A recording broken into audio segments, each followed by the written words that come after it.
Hello, hello. No, no beating around the bush, no introduction, just jumping straight in. Um, it still looks a little weird. I tried to, I tried to, someone's driving around outside, de-blurify it yesterday, but that didn't really seem to do much. Hello, hello, hello, hello, hello, hello, everyone. It's weird just starting without like the 5 minute intro, but it's like I kind of like it. I kind of enjoying it. Michael, welcome in. You're always first on the buzzer. My friend, how are you? Tex, hello, hello, howdy. And sorry again, I'm gonna keep saying it until I don't have to anymore. Sorry about just how everything looks. How the fuck did I not get first? Welcome in, Scars. Yeah, I've been trying to slowly put the pieces together, but I can't say the same for the state of my room. It's literally so messy. Like you can kind of see like what's happening in the background. But, what can I say? It looks all right. My friend, because you know how I joked about bringing an IT guy like just on stream to be waiting for whatever technical issue inevitably occurs. I was talking to a friend, being like, "Can you please help me with this? I don't know why my camera's not focusing." He was saying like before each stream, like press this button here and it should focus. So I'm gonna try. We'll see how I go.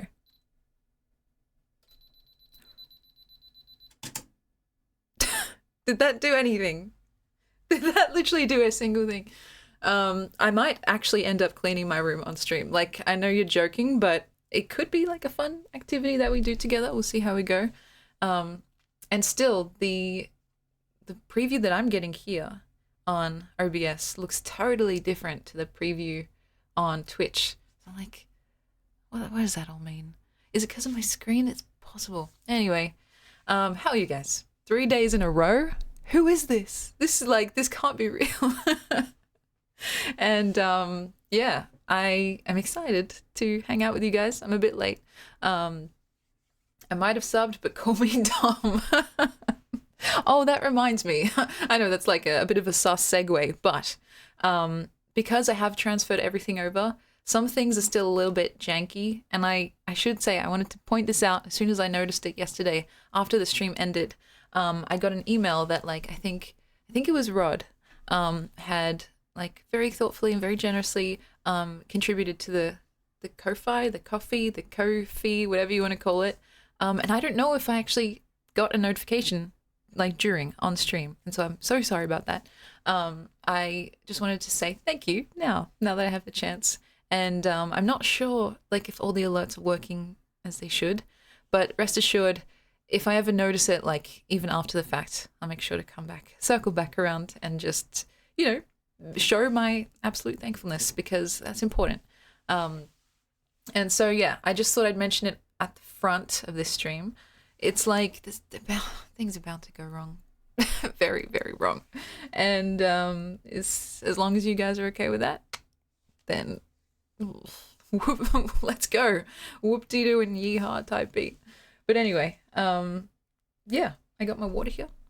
I don't have my heater on, but usually you guys tend to warm me up anyway, so we'll see how we go. Let's fucking go is right. And so we're getting our first set of ads out of the way. I'm so sorry again about that. And yeah, we'll just catch up. I know a lot has changed in the 12-ish hours since we last saw each other, but I've been finding it fun, like I don't know, just the re-getting into things, if that's the right way to put it. Like there really is a sense of it's a bit like riding a bike, but it's also like relearning how to do surgery. It takes some very focused, dedicated, and just concerted effort. And so yeah, Scars, you've been riding. That's fantastic. I think I recall, I don't even know if I mentioned it when I first saw it, but you mentioned leaving a like problematic, toxic relationship after a long time. That is fantastic. It seems to be like a bit of a theme this year. A lot of people in my life, like my sister, for example, and some of my dear friends, they've all been kind of just like, coming into their own, having big life changes essentially that were somewhat surprising, but also kind of not surprising in a weird way, like exactly what they needed. And so I'm happy. It's bittersweet, right? Like I'm happy that these people, like you included, are finding what they need, finding their feet, but also like sad about the fact that it has to happen in the first place, if that makes sense. But yeah, the world and joy, welcome in. Australia has been disabled in the simulation. I know, I slipped through the cracks. I honestly, I'm not sure what time slot I prefer right now, because this is like afternoon here in Australia, kind of like just past school time, if that makes sense. And it's not bad. It gives me time to do stuff in the morning. It gives me time to be lazy, let's be real, and sleep in. There is something nice about like waking up and the first thing I do is like sit down, be productive, and then the rest of the day I can just do whatever. So I'm still figuring it out. But Punch Drinker, this is for you. Ready? Ding! And I was also going to say something. The title for this stream, my brother passed his driving test. He passed it today, and I'm so happy. He's been working towards it for a very, very, very, very, very, very, very long time. And he called me. He was so excited. And yeah, I think it's cause for celebration. So we're going to be celebrating today. I want you guys to be sharing your wins as well, if you feel comfortable. What's been going on in your lives that deserves to be shouted out, celebrated. Hip, hip, hooray. And it's like a joint basking in my favorite thing of all time, good feeling. And so feel free to share. Don't worry about bragging. Seriously, I feel like a lot of people, and me included, sometimes can be guilty of this. Like we hold ourselves back out of fear of being seen as like we're bragging or being braggadocious. But in this space, you're allowed to like yourself. You're allowed to be nice to yourself. Some like kind of mental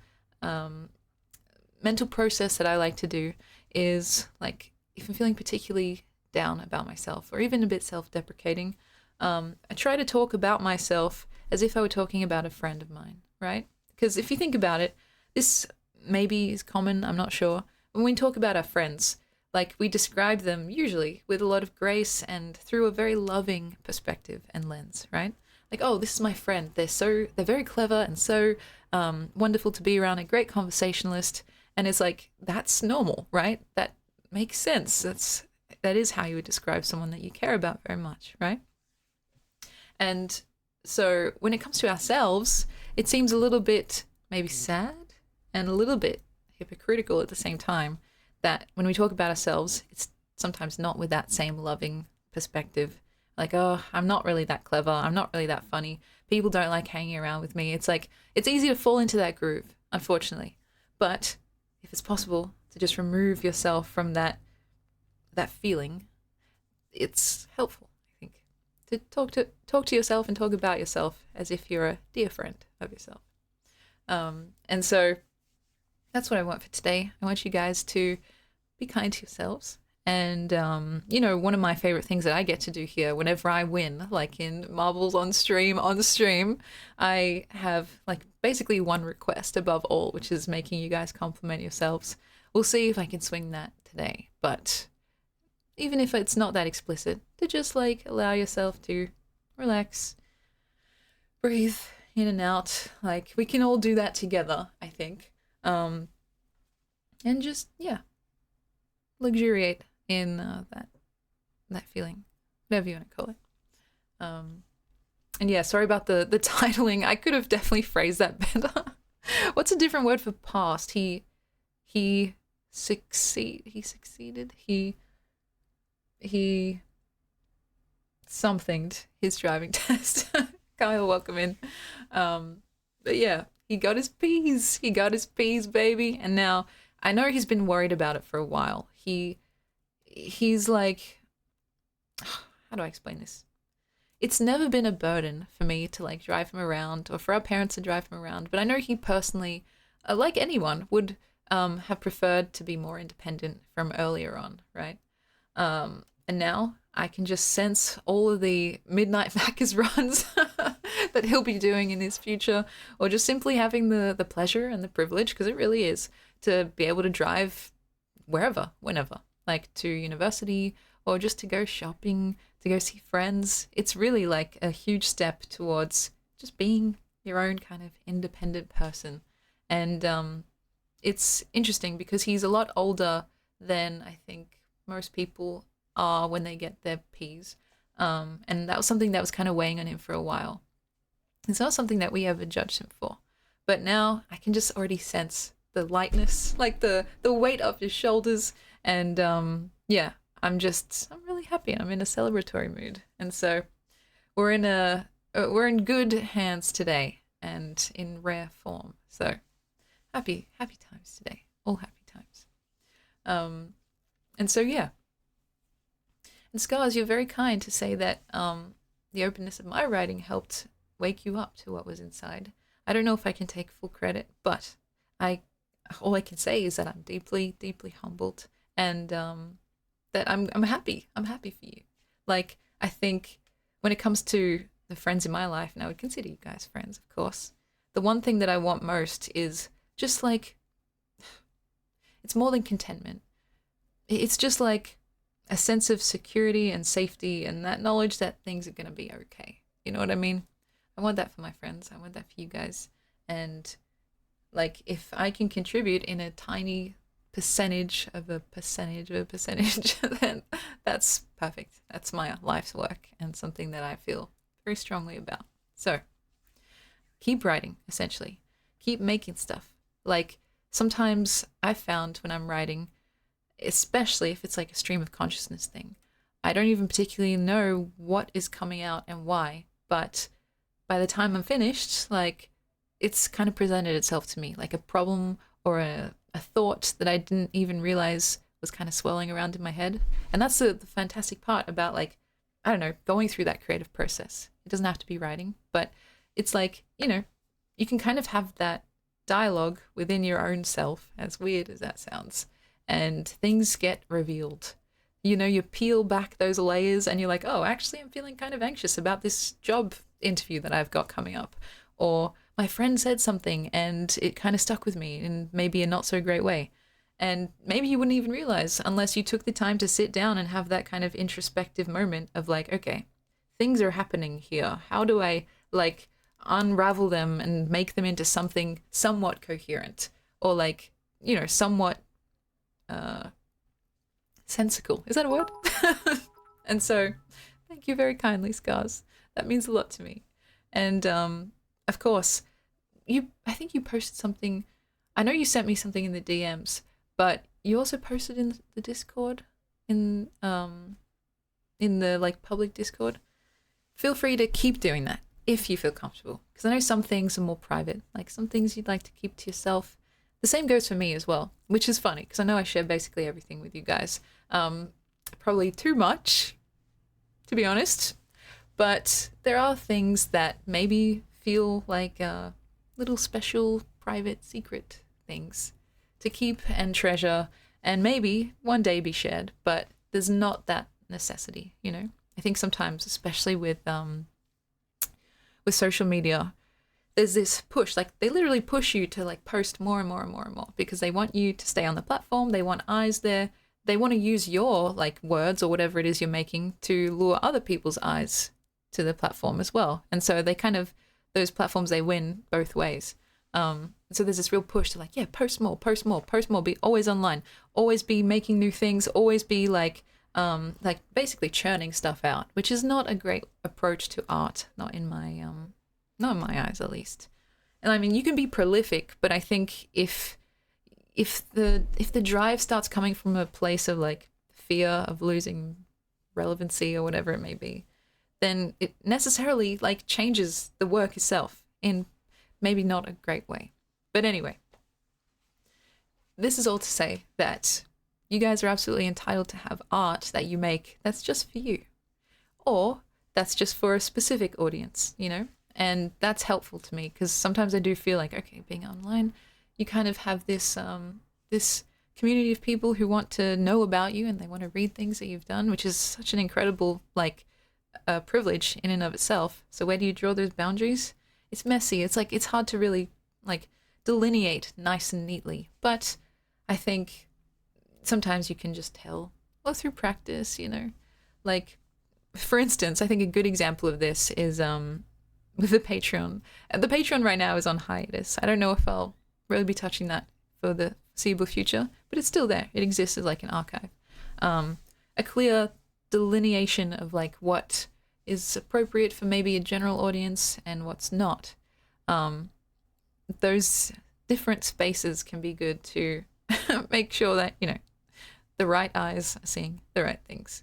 Because of course, there's also a duty of care, at least when it comes to like being a streamer, for instance, making sure that, you know, you're doing your due diligence, that someone won't accidentally stumble upon something that is maybe too mature or not what they're looking for, or even potentially triggering. You know, all that stuff to think about. Maybe it's less important if you're not really a creator in general. But the philosophy applies, I think.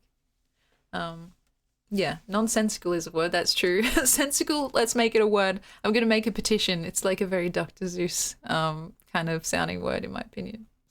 And abundance also means a lot to me, Scars. It's a great word. Reminds me of like the whole law of attraction type beat.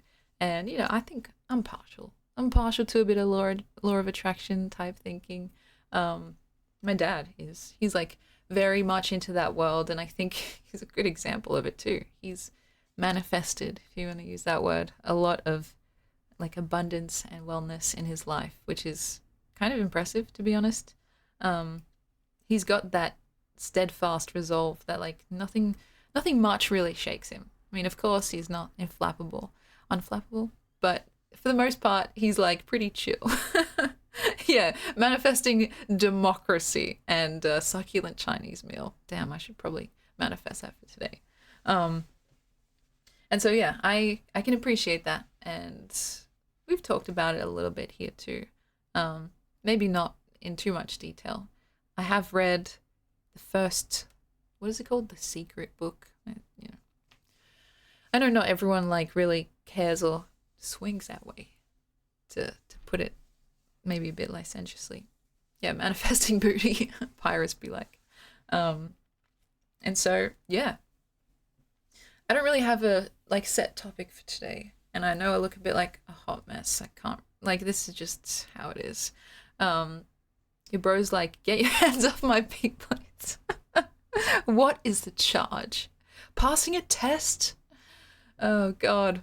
Cody, welcome in. Hello. And so yeah, today, who knows?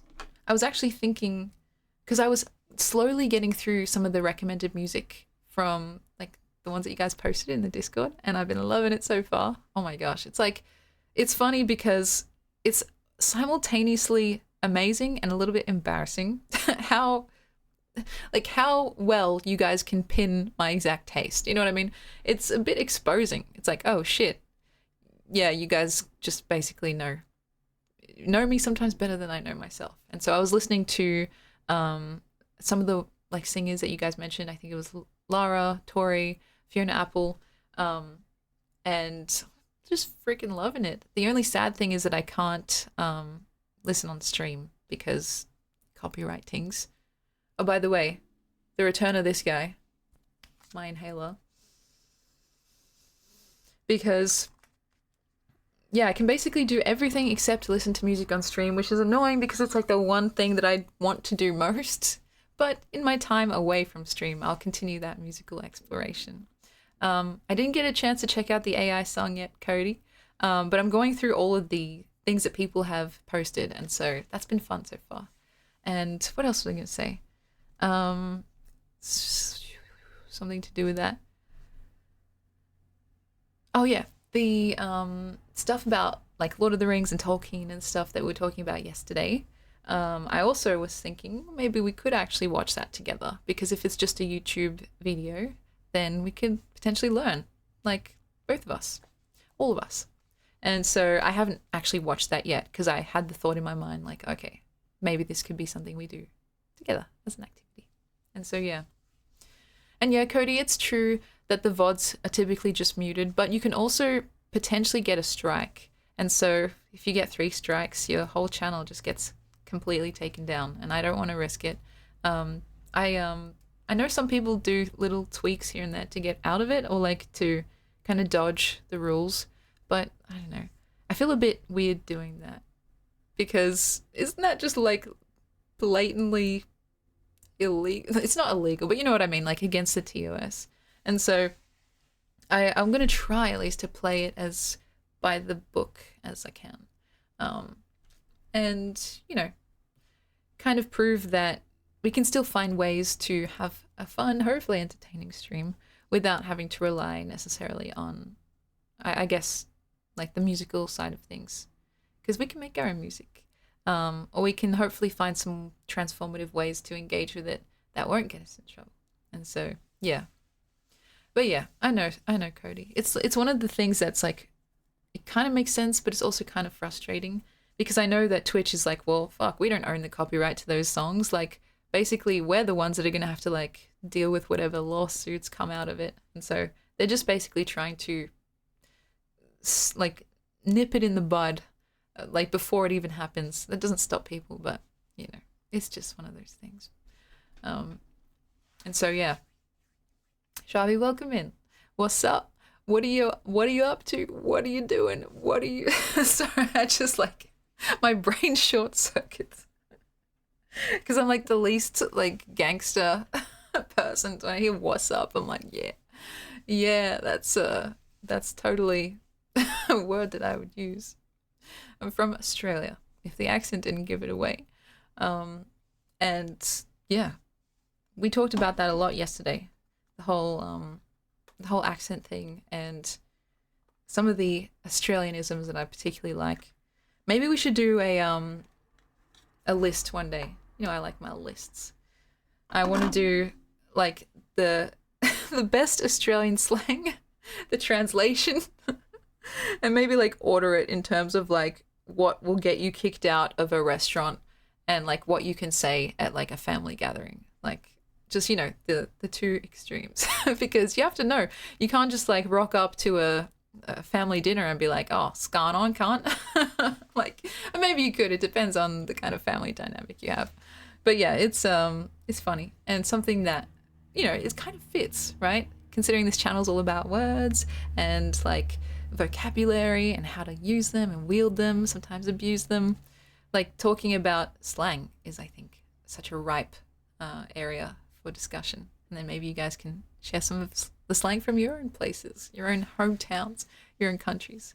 There's quite a few funny ones that I've learned from places all around the world. And so, yeah, it's a good topic.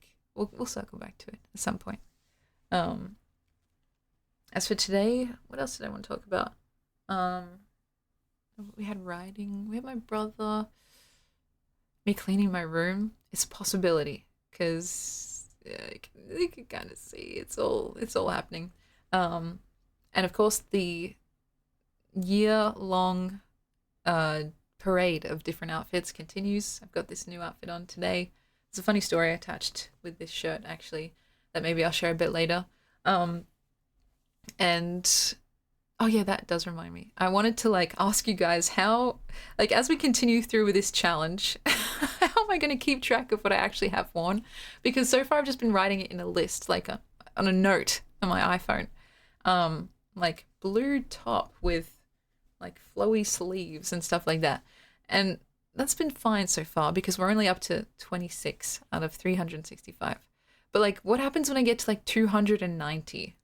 Like I'm going to be like scrolling through being like blue top with a bell sleeves. It's like, wait, I think I'm going to need to make a scrapbook or something like that, which is probably wise. But yeah, just have to get it, like see the proof in a video. That's funny. We'll see how we go because, I don't want to, I want to do this challenge right. I don't want to accidentally or purposefully repeat an outfit. I mean, the penalty, the penalty does scare me. Like the Bean Boozle Bean. But yeah, so far it's like, I think I should put in some of the effort early on so I don't end up completely lost for what I've already worn by the time at the end of the challenge. And so we'll see how we go. But yeah, so far we've been all right. We haven't even made a month's worth of outfits, which is crazy. This top is kind of new, kind of question mark. It's newer than some of my other like clothes because I got it from the thrift store a while back and just never wore it, so it feels new to me. And the funny thing that I was talking about before was that I wore it out like yesterday, and then I realized only once I got home that the tag was still on. Oh god. So hopefully it was on the inside of my of the shirt, like back here. But knowing me, it was probably on the outside for everyone to see. So that's fine. That's fine. That's fine. I'll show you guys the full fit. It's like kind of a, what would you call it? 80s, 70s style with the sleeves. And it can kind of go up like this and become more of like a crop top, or sit a little lower, like if you're feeling like being a bit more demure, right? And so it's cute. I like the color. My auntie was saying that she likes when I wear blue. And I was like, oh, that's nice. I think I'm actually like unconsciously drawn to blue as well. I don't know why. It's because I always say like, oh, my favorite color is red or pink or like one of the more like girly, blushy colors. But then I always wear blue, and I have a lot of blue pieces of clothing. So I was like, am I lying to myself? Who knows? And of course the jeans. Same jeans as last time. I mean, that's fine. Because it's about outfits, right? If I had to like wear totally different pieces of clothing every single time, top and bottom, then it'd be over. It'd be so over. But yeah, blue jeans, they go with fucking everything. And I'm almost certain these are my sisters. So don't tell Kichi. She'll have to come down to collect them. But yeah, that's a fit for today. I haven't put on my face yet, but sometimes when I'm super lazy, and I don't wash my face as well at the end of the night, the makeup from last night kind of transfers into the next day. But I think by now it's basically all gone. I'm still like still sleepy. And so we'll see. Do I want to do anything? We might ease into it. I don't know. Even my bottle is blue. Actually, I've got color coordination. Deslet Mirror, welcome in. I know it's rare, but we've been like 3 for 3. I'm on a roll, guys. And despite the wavering time slots, it'll settle eventually once I figure out which one's the best, like most comfortable. Color coordination, guys. Color coordination. I also would like to ask you guys, maybe after, I don't know how long, a week, 2 weeks, longer, your opinions on the actual schedule. Like, would seeing me every day get old? I don't think, like, I wouldn't take offense to that, because I feel like, yeah, why, how could it not, right? But if it seems to be working for me and for you, then why not keep a good thing going? Because I realized that it's maybe more conducive to do something more often, but for like less duration. Is that grammar? Because that kind of makes sense, right? And forgive me, I'm pretty woefully inarticulate this stream, but I found out that a lot of the time, especially when it came to streaming, and when it comes to streaming, I've tried to take on the advice, well-meaning and well-intentioned advice from people who are just doing their best to help you succeed, essentially. So they give you advice like, oh, you should stream for like really long hours every single day, same time every day. Make sure you're always talking with the chat. Make sure you're always doing this and this and this and this. And it's like, okay, I think for a long time I just took that advice knowing it was good advice, but potentially taking it on board to the detriment of my own like creative process. And so it's like now I'm like finding that balancing point where it's like, what can I feasibly actually maintain and what is conducive to hopefully a fun, entertaining, somewhat enjoyable stream, right? Because sometimes those two things don't always align perfectly and you have to choose.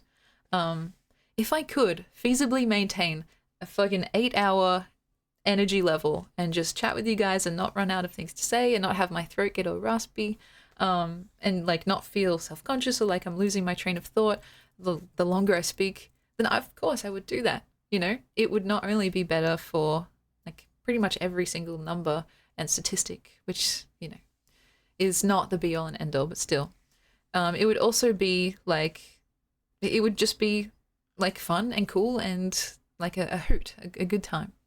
But trying to be honest with myself and being like, yeah, you don't want to burn your brain out. That's exactly right. And I think this is something I've had to kind of grapple with just on my own, that idea of burnout, because when it comes to it, like streaming is such a fun, like not really work type of work to do, you know? And as self-deprecating as it sounds, I don't mean to sound like so much of a, whatever you want to say, like a martyr or whatever. But there are people out there busting their asses, like the nurses and doctors of the world, doing 12-hour shifts, like really with their, like knee deep in some of the most kind of hectic and crazy situations that exist in the world. And so I always feel a little bit like pathetic, if that's a word, when I complain about my own streaming schedule. It's like, wow, you get to sit at a chair, be complimented by people, and have people give you money for doing absolutely fucking nothing. It just feels so like, it just feels wrong, essentially. And yet, to have that in my mind, also warring with the idea, or at least the very real physicality of what's happening in the body after, let's say, 4 hours. That was my old streaming, like, kind of time slot. Because there is a real, felt bodily tiredness. And so it's like, okay, on the one hand, like logically and mentally, that sounds ridiculous to be so tired and like burnt out. But on the other hand, I'm feeling it right now. So it can't be all that ridiculous if it's happening. And the sense of potential guilt maybe that comes with that, because it's like, I'm so privileged and so fortunate that I don't have to have like a real job. I don't have to like go out and bust my ass for like 9 to 12 hours every day just to be able to like make rent or put food on the table. And so the gall, the absolute audacity to complain about a relatively already easy life just was kind of like, it seemed sinful in a way. And so for a long time, I think the modus operandi for me was to just push through it, maybe complain about it still, but still do it, right? And so now instead of like kind of just accepting it as something that has to happen, at least attempting to ameliorate some of the worst of it is kind of what I'm going to try. So even if that means woefully short streams, the kind of streams, like I said yesterday, that will make someone laugh in your face. Even if it does make my numbers drop or kind of do weird things, twists and turns, I feel like that's going to be worth it. And so yeah, the modus beefarandi. Welcome in, Beef Man Big Mac. Oh, fuck, you guys are funny. And so it's like literally the epitome of first world problems. That is something that I'm highly aware of, right? And every single time my mind just snaps right back into that, like into a literal like fucking montage, like a catalog of all the people in the real world doing actual important shit. You know what I mean? Like people fucking like out there in factories and like fucking getting their like getting covered in mud and muck and blood and sweat and tears. And I just get this overwhelming, shriveling sense of don't know, shame and guilt to be complaining about something as easy and rewarding as this, right? And so I'm much more comfortable covered in muck than streaming. That's very gracious of you to say. And you guys are always so understanding when I bring this topic up. And it's like it's way more gracious than I'm potentially like, than I potentially deserve. And yet I still feel that kind of I don't know. It's like a cognitive dissonance type beat. And yeah, it's true, Cody. I did actually work in a factory for a bit. And funnily enough, I did quite enjoy it. Like, there's something about being physical, like using your body physically for work that feels like, oh, yeah, I did something today. I made something of myself. And it was really only the injury, that I'm still dealing with today, actually, that kind of necessitated me quitting, pulling myself out and being like, I'm really sorry. I've enjoyed my time here, but, like, I've fucking broken myself, essentially, which I can maybe talk about more today as well. And so, Ben, welcome in as well.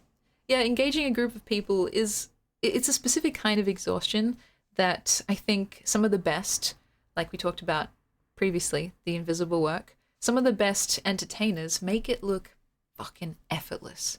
Like it's no trouble at all. Like it's just their natural default setting.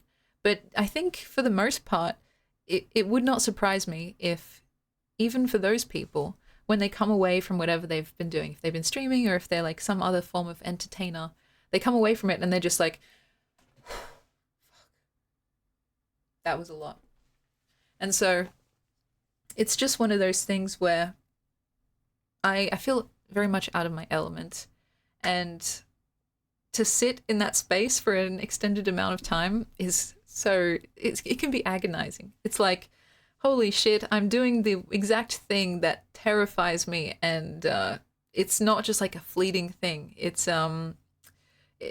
like prolonged agonizing torture, which is also simultaneously really gratifying and like fun. And so it's like, that's why I think a while back the word that I used and the word that I still like hold to this day is exquisite, right?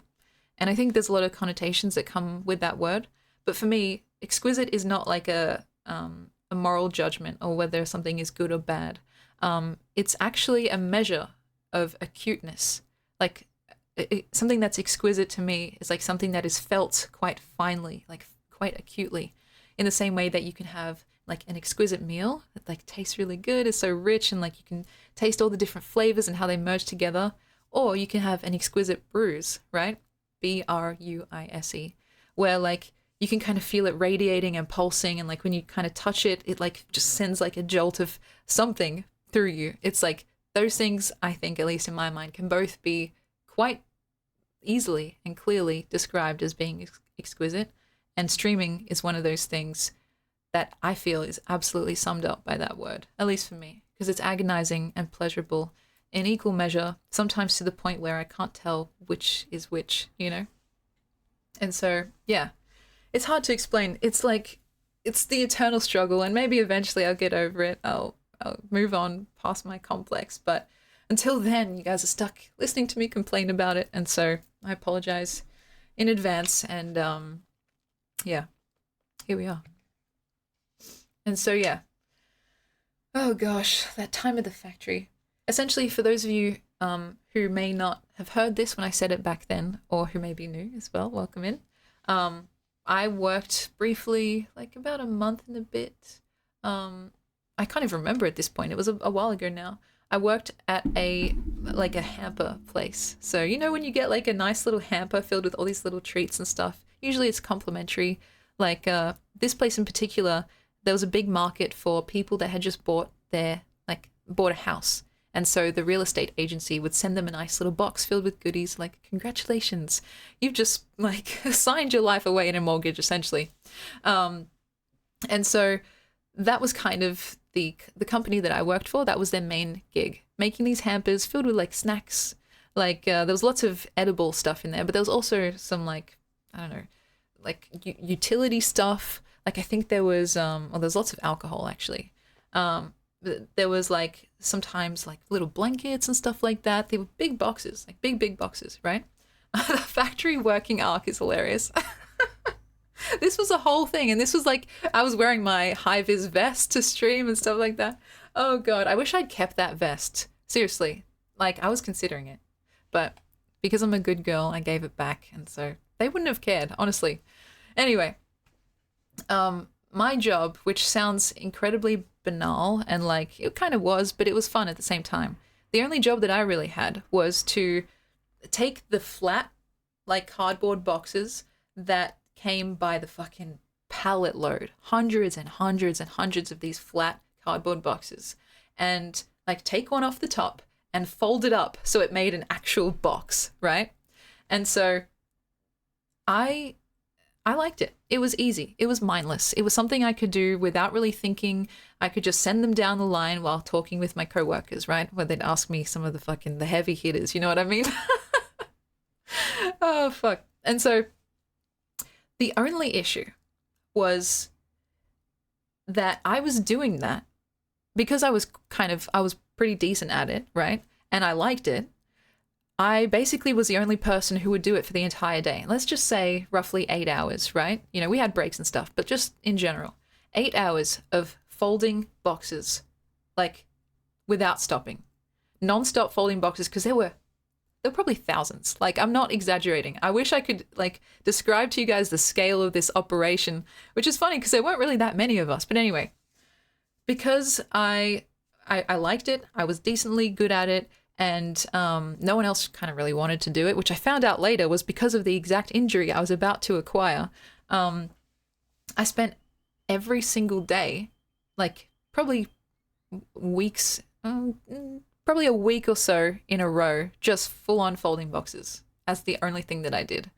And so eventually I started feeling this twinge, if you want to call it that. And see, Locket, welcome in, by the way. Pink Vestings will also get to that. So feeling this weird twinge in my wrists. Like, that's weird. There's like a little spark of something. Something hurts. And it got worse the more that I folded these boxes. Because the thing is, the method for doing it and for folding them quickly was like a particular way that required the full-on flex of like kind of both wrists. So there was no way around it. There was no way to like fold these boxes that was kind of like wrist friendly, if that makes sense, especially with the pace that was demanded, because we're on like a fucking conveyor belt. It was a manual conveyor belt, but still, like it's a full-on factory operation, right? And so flexing my wrists for 8 hours straight, like every single day, this twinge, this feeling of pain that's like slowly increasing over time, and me not realizing until it's basically too late, until it's literally unbearable. And so I'm like, what's going on? Like, why is this happening? And eventually I had to go to the doctor because I was kind of naive. I guess I was confused because I'd heard of things like carpal tunnel before, but I thought that was something that old people got, you know, like I thought it was something that was more parallel to like arthritis and like those joint issues that come with older age. So I was very naive in that way. My GP, so my general practitioner, the doctor that I went to, was like, oh, you quite clearly have carpal tunnel syndrome, like pretty severely at this point. And I was like, I just started this job, right? Initially I was skeptical. I was like, can you even develop it that fast? Like, I thought this was something that happens kind of over a long period of time. He was like, oh, it just depends on like the amount of work that you do, how strenuous it is, how constant it is. And he did even a test. He was like kind of feeling my fingers and feeling my wrist. He was like, where does it hurt? Like, how much does it hurt? And I was like in pain. Like there were tears in my eyes. I was like, it hurts a lot, right? And he was like, you have this issue that basically doesn't have a real cure. Just wear a splint and try to stop doing that motion. And I was like, that's all I do at work. Literally, it's the one thing that I'm good at, which is fucking sad and true. And so I was like, okay, what am I going to do? So I told my manager at the time at work, and she was so, so sweet about it. She was like, we'll put you in the middle of the line, in the middle of the conveyor belt. So you're not folding anymore, but you still have to pick up things to put them into the boxes that have just been folded. Like I said, the hampers with stuff going in. And so that helped, though it wasn't fully, it wasn't a full solution, because it had gotten so bad that even picking stuff up to put it into the box was hurting my wrists, especially with the alcohol. Because usually, like with these bottles of wine or whatever it was we were putting in these hampers, like they were heavy, right? And I had to pick them up, and the weight of it would like strain my wrist and it would hurt. And so I was literally functionally useless. Sometimes I would still try and just like fight through the pain. And my coworkers that I had literally just met, like they would notice. They could like see the fucking cold sweat on my forehead. Like, are you okay? You look like you're hurting right now. And me just being like, oh yeah, it's like, you know, my wrists, they're really hurting. And I'm trying to take the pressure off. And then being told that kind of bombshell by one of my coworkers who, funnily enough, I actually saw them recently, but that's a whole other story. My coworker being like, oh yeah, that happened to basically all of us too. And it's just like kind of what happens when you work here. If you're doing the box folding, you're going to get carpal tunnel. And I was like, oh, fuck. Okay, so this is like a known thing. I guess they didn't think to tell me because, I don't know, maybe they just thought like it either wouldn't happen so soon, or like they'd be able to rotate people enough, and so it wouldn't happen, but it did. And so I was like, oh shit, so this is like something that you guys are familiar with. And my coworker was like, yeah, I still deal with it to this day. I still have to wear a splint to bed, and it's been years and it hasn't gotten better. And I was like, oh, what have I done?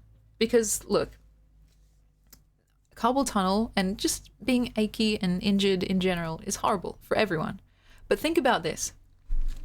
My entire livelihood, at least at that point, and even to this day, like, depended on my ability to write. And so there are many different ways that you can write. Even, like, especially now, there's, like, dictation and stuff like that, even though that's kind of, it's hard when you have an Australian accent like mine. My entire livelihood was, like, solely centered around the ability to, like, use my wrists functionally, right? Like, so writing like this, or typing like this, or doing basically any form of like writing in the way that I like to do it, it became agonizing. Like it was so sore. And I was like, fuck, I'm done. I'm dead. Like I won't be able to write ever again. And so I was like freaking the fuck out. I was like, I told my family actually what had happened, and they were so mad. They were so mad. And they were like, you need to quit right away. Just tell them that like you can't work anymore. And I was like, but first of all, the work is so easy over there.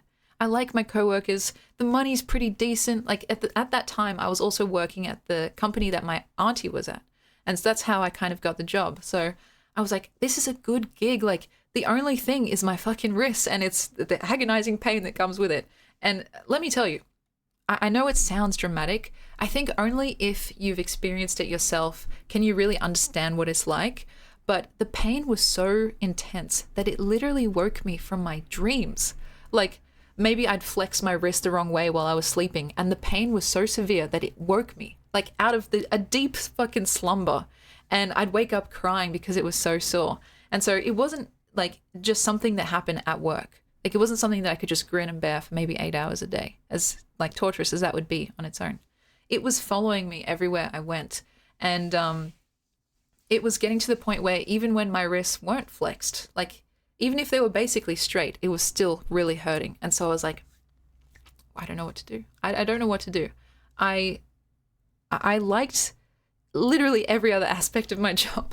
And so eventually I kind of weaseled my way out of it, and I told this on stream, and I wasn't really that proud of what I did. I kind of told a half lie. Like I told my manager at the time, my boss, that I was having surgery on my wrist, and so I had to stop working. That wasn't true. The truth was I was actually going to get a nerve function test, and I just wanted to stop working. And so I kind of used that as an excuse because I couldn't bring myself to like kind of tell the full truth, which was that at the time what I felt was that I was just kind of a weakling, that couldn't toughen up like everyone else who seemed to go through the same thing. And it weighed on me, not only because of that, but because I kind of have this track record of starting jobs and like kind of quitting from them relatively early. It happened before with my friend's mom that we all talked about, right? And like I didn't want to like get that in my head of like, oh, this is a pattern. Like I just don't have the follow through. And that, like, even talking about that now really like it cuts me, because I think that's a criticism that is like it's wrapped in a bit of truth. Like I think in general my sense of motivation has always been kind of fickle. My sense of follow through has not really ever been as robust as some of my peers or my family members. And so yeah, the thing is with OH&S, like because my symptoms and stuff, they weren't really that provable.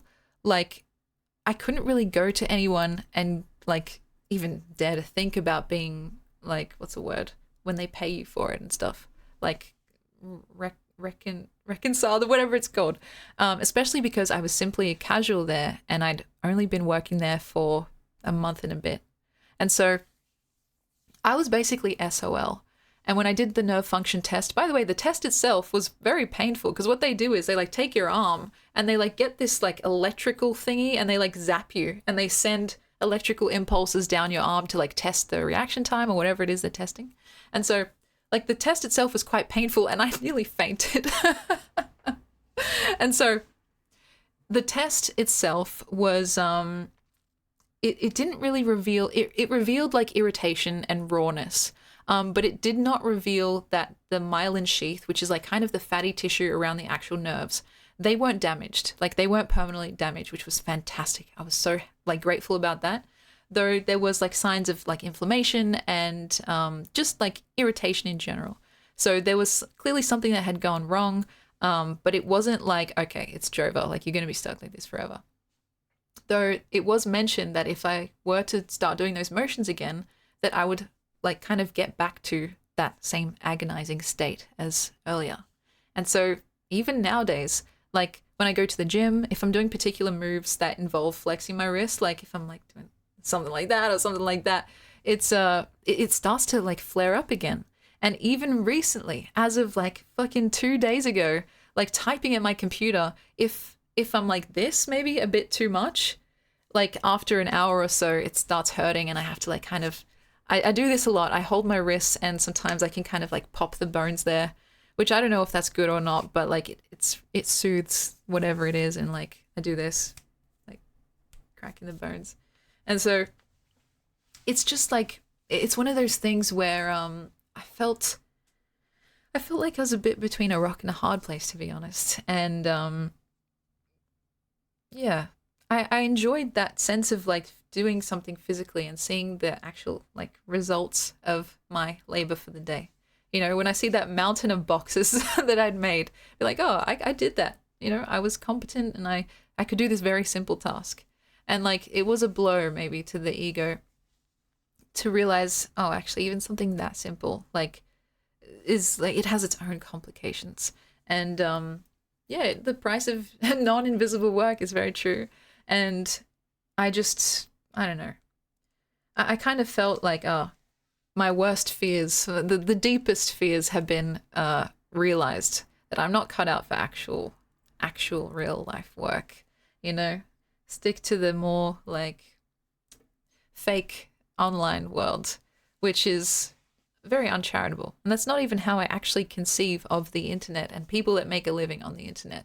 It's just this weird, unhelpful, uncomfortable like voice in the back of my head that's like always just talking shit. You know, it's like it's always just talking shit for no reason.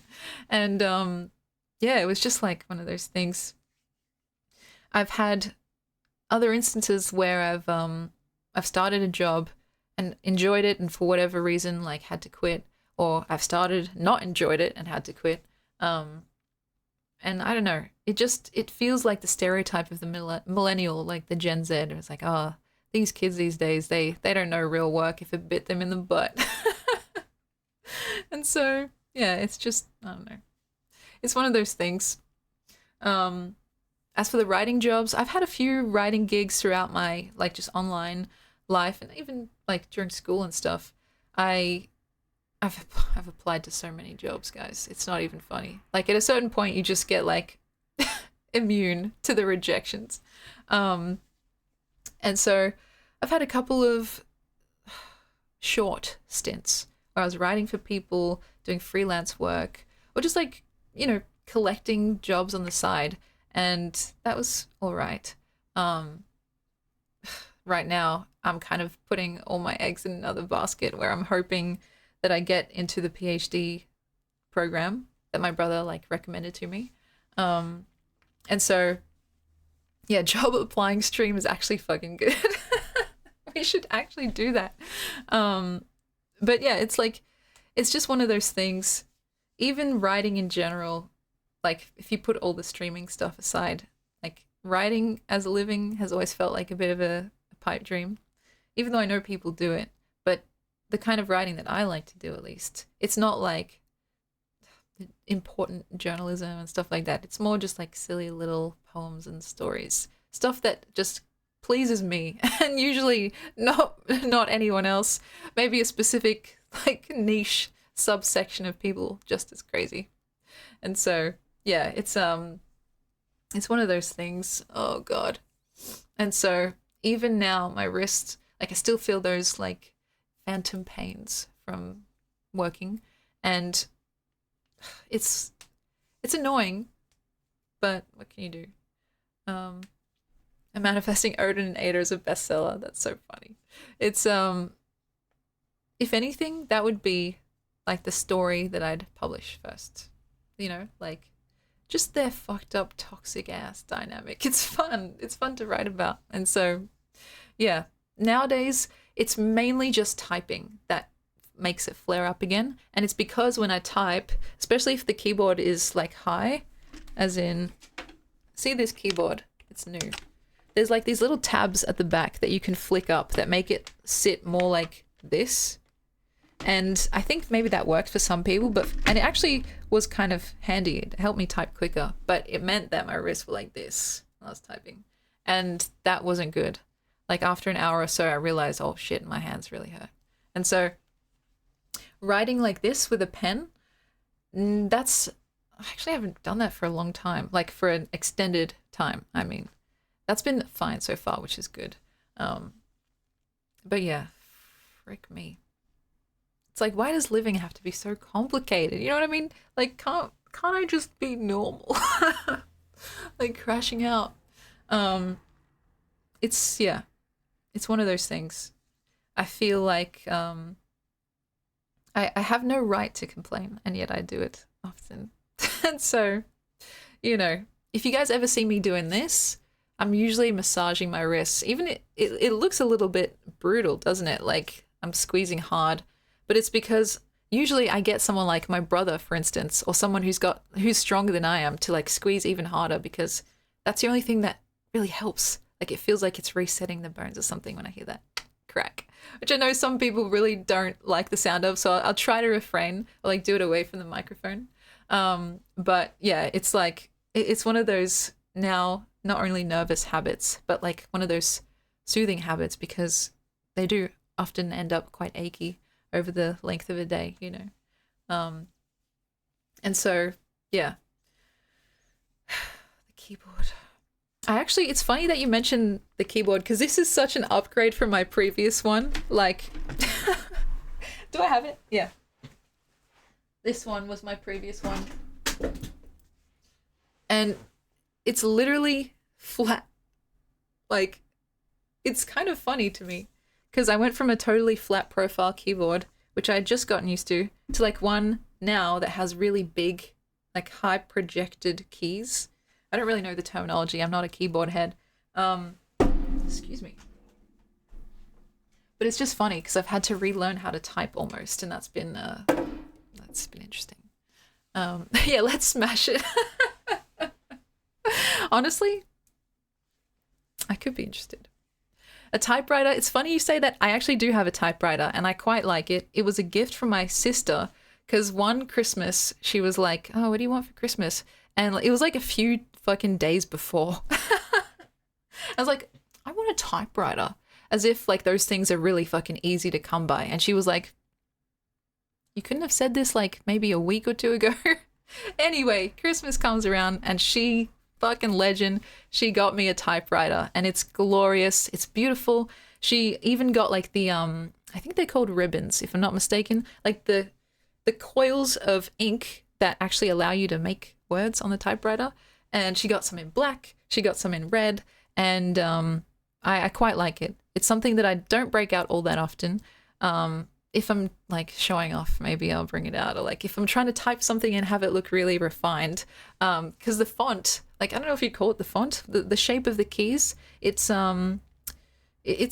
I think it might be unique. Like it's not really a font that's on the computer, and so yes, very aesthetically pleasing, and so yeah, that's quite funny. And maybe I should bring it out. Like maybe I should show you guys. Maybe next stream. And so it's like yeah, it's very what's the word? It's very old fashioned, I guess, which makes sense. But like the clicking, and sometimes it does get jammed because it's old. Like it's my sister found it, I think, secondhand somewhere, and so yeah, it's nice, very aesthetically pleasing, absolutely. And I do need to look into a wrist like thing for the keyboard. That's what everyone keeps telling me, and also like splints, excuse me, for sleeping, because I had a homemade one, like kind of MacGyvered out of like fucking cardboard, and so it was just to get by during the worst of it. But I think I should get something more like more long term, more professional, so I'm not actually doing more harm. And that's on my to-do list. But it's one of those things where it's so easy to let it kind of like what's it called? Like fly you by, because I don't know. Things kind of happen in life and then you're just like, oh yeah, that thing I was meant to do ages ago. Maybe I should actually get around to it. The scans did show inflammation. They did. And it was like, I don't know exactly how they could tell. Maybe it was something to do with like the time it takes for the like electrical input to go all the way down and up. And also just based on my own reactions. Because when she was doing it, like when she put the thing on, like my whole hand would like jerk. And like, I did nearly faint. My mom had a tissue. God.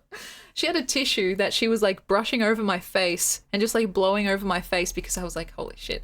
I'm gonna like puke or faint or something. And so, yeah, from the reaction and also from something they saw in the numbers, they were like, yeah, there's inflammation quite clearly here, but it's not too far gone to the point where it's like, because sometimes if it's really bad, like the nerves have been irreparably damaged, and sometimes that requires surgery, because there's actually a surgery you can get where they do something here where they like make an incision and they like take something out so that there's more room for the actual nerves, but they're like, you don't need to do that.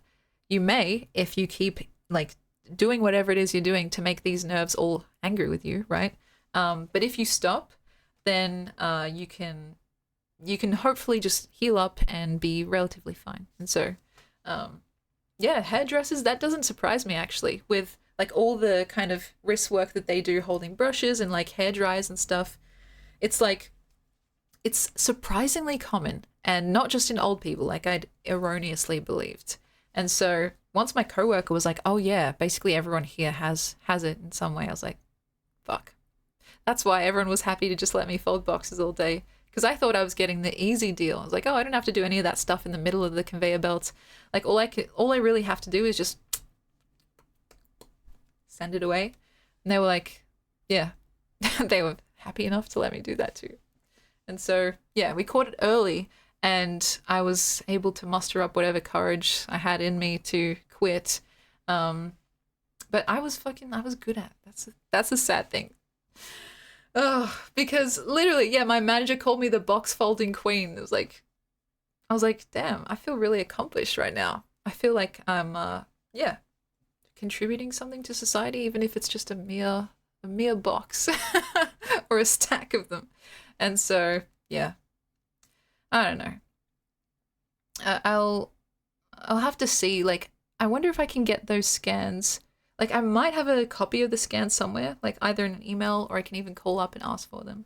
Um, but nowadays, I don't even know if I'd really qualify for any assistance because it's not really something that is as debilitating as it used to be. It was more like a transient, horrible, horrible thing that nowadays is really just like a phantom echo of how it used to be. And so I don't know if that still counts, but I guess it's worth looking into. Because, yeah, it does. Oh, God. Sometimes just thinking about how bad it was, like, makes me scared because it was so. It was so bad. Ugh. It's not something that I'd wish on anyone, not even my worstest enemy, whoever that is. I don't know. It's like, dude, even Satan, like, that's a bit too much. So, you know, scary times for sure.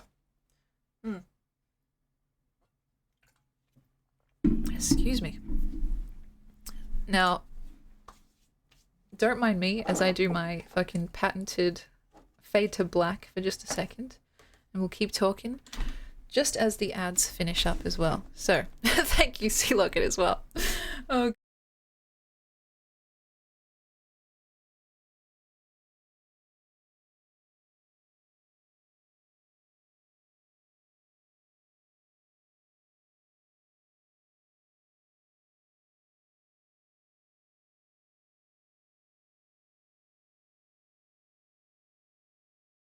there's meant to be music there and stuff. That's just, yeah, it's a placeholder for now. Thank you for the hydrate. And so, yeah, it was terrifying. I did think that maybe I'd have to change the way I like wrote. Maybe I'd have to completely dedicate myself to full-on dictation, which I know that it's come a long way. But if you don't have the perfect stereotypical like Siri American accent, it can barely understand what you're saying. Like I've tried, I've used dictation quite a bit actually, and it's helpful for when my thoughts are too quick to catch with my hand, and so I just say them out loud in the same way that I talk to you guys. And so I'd be like, so Odin was walking down the street when he came across a girl sitting by a park bench. And like, I look back at what it's picked up and it's just like, she's going all right, how's it going? And it's like, that's not what I said. Like, I don't know. And it's like, that's not, okay, let's try again. And so, if you have anything but that stereotypical American accent, you're gonna have a hard time. And I've had an excruciating time trying to get the actual, like, whatever it's called, the machine thing to, like, actually listen to me, you know? And so sometimes I even have spoken in an American accent to see if that would help. And it does help, but it's still kind of not really that, it's not that robust. Maybe there's specific programs that are better for it, but, you know, from what the few programs that I've used, hasn't really blown my socks off. And so, yeah. If I'm writing and I have to audibly say the word comma, just kill me. Exactly. You get me. It's like, it just takes you out of the flow of things. And so I was kind of despairing over that, thinking, oh no, is this what my life's going to be like kind of relegated to? But thankfully it didn't come to that.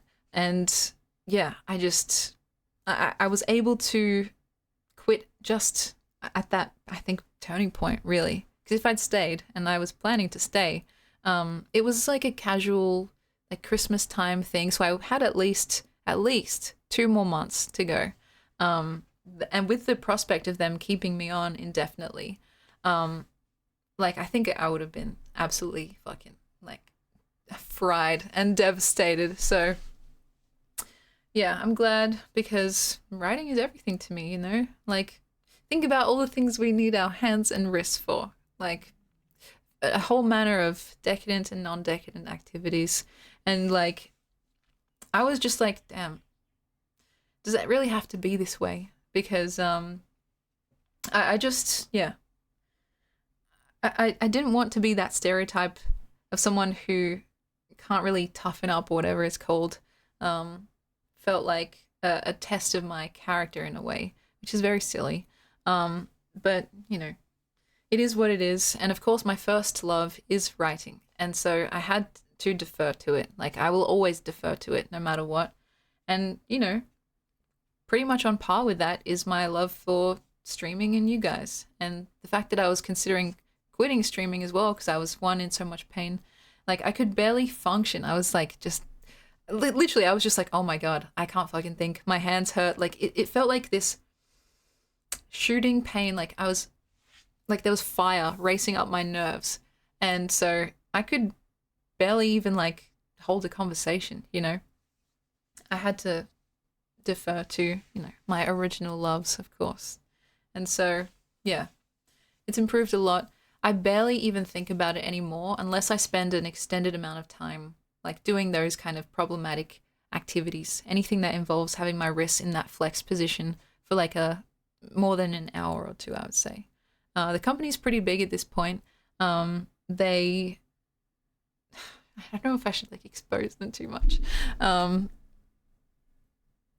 They basically do like they're the most well-known company, at least here, that do hampers and stuff like that. So I don't know if that's too revealing, but there's a surprising amount of companies that do hampers. I was like, oh, I didn't even know that was really a thing. But anyway, pretty big company. And yeah, I was just like, damn, everyone else just kind of seems okay with it. Some of them actually started to wear splints to work.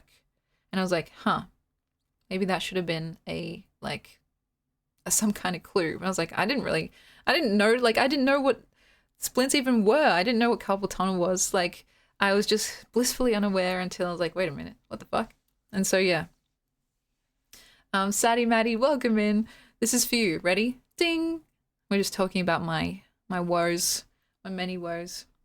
And so, yeah, hampers are a nice gift. I mean, maybe potentially rather impersonal, but like, there's some element of like fun, like when you get a box filled with random stuff and you're like, oh, what could be in here? And especially if it's food, like there was lots of chocolates and lollies and chips.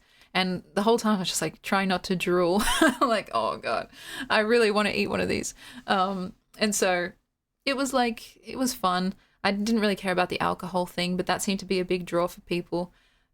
This hamper place in particular, like didn't hold back on the full-size bottles of like wine and stuff that they would send. They did not let us take anything, unfortunately. I think because there was a different section in the warehouse where people were actually making the snacks, like they would take the snacks and put them into the plastic bags and stuff like that and seal them up. I think those people had a bit more leeway. And so because we were just putting the finished product into the box, it'd be tricky to like open it, like have some, put it back. It's like that wouldn't work.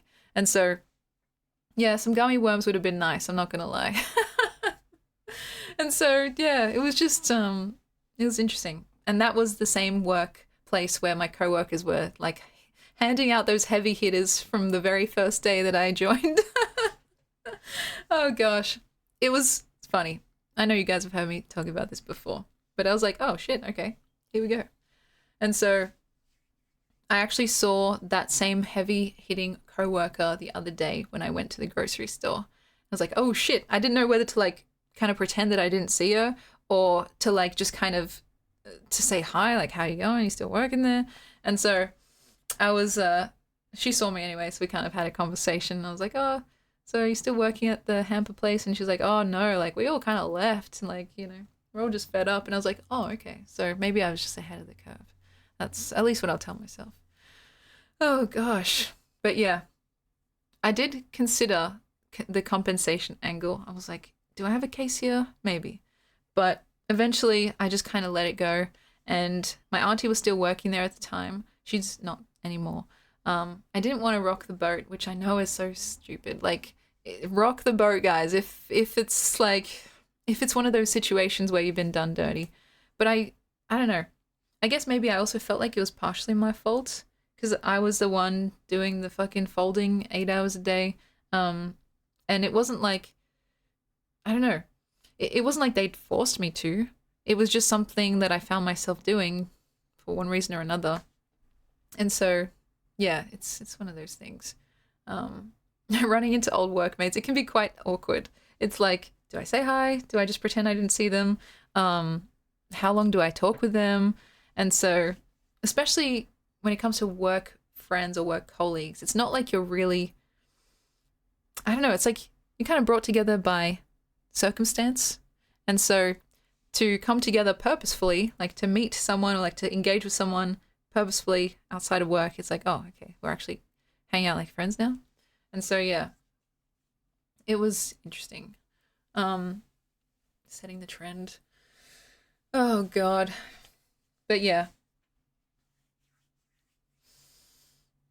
What can I say? Memory lane, guys. If you see someone you know in public, blow a kiss from a distance and it will all be great. That's a good method, I think, because you acknowledge them, but without having to, like, stop for the awkward chat. Just like a queen. That's funny. Oh, gosh. But yeah, give them a little wink and be on your way. I just, yeah.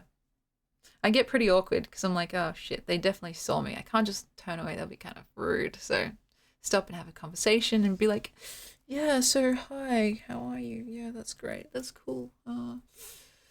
Yeah, I know the last time we saw each other was like months ago and like I kind of just dipped and didn't really explain why, but yeah, good to see you too.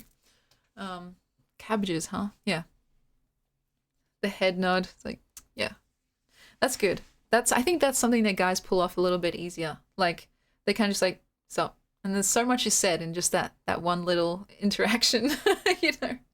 Like if it's up, it's like acknowledgement. If it's down, it's like, yeah, carry on.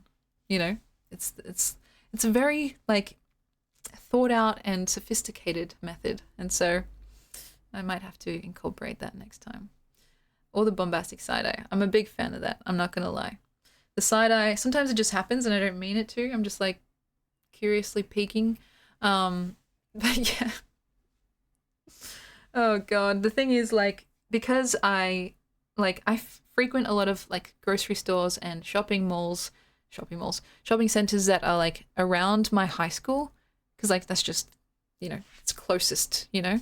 I often see people from my old high school as well. Like classmates, siblings, classmates, teachers, current students, and I'm just like, I feel a bit awkward about that too. It's like, oh yeah, I kind of know you peripherally, so I don't know how much acknowledgement that deserves, but yeah, just hit him with the stare, and just try to keep it moving. You know, if you like kind of pretend that you're busy. Just be like, yeah, I've got very important things to do. Buying a cookie. The thing that my class 2017 said was stacks on before, just piling on top of each other. Yeah, so sometimes I see some of those people. Actually, yeah, I see a lot of my classmates down by the beach. I don't know what that says about my cohort. It makes sense.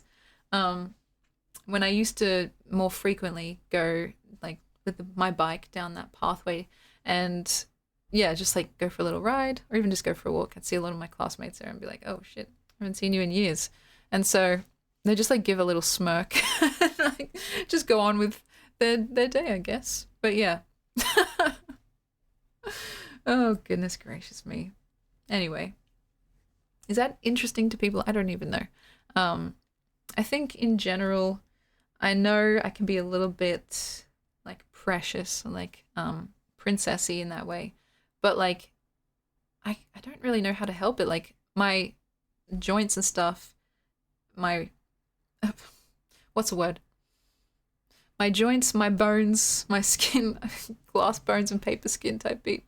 Like I am just naturally kind of, I think I have a low threshold for that kind of stuff. And so like even just walking around, like if I stand up, usually my knees will click and stuff like that.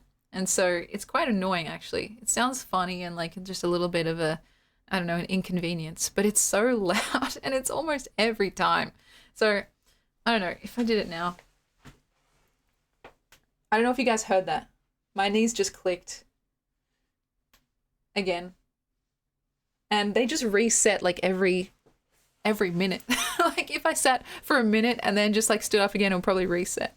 And so, yeah, I just did it again. I don't know if you guys could hear that. I'd have to turn up the gain.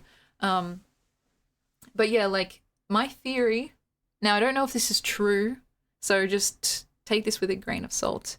Um, but when I was in high school, like a lot of kids in high school, like I had like acne and like not really that clear skin. And so like a lot of kids, I took this medicine called Accutane, which is meant to be kind of like the atomic option, like the fucking nuclear option for if you have acne, because it works really, really well.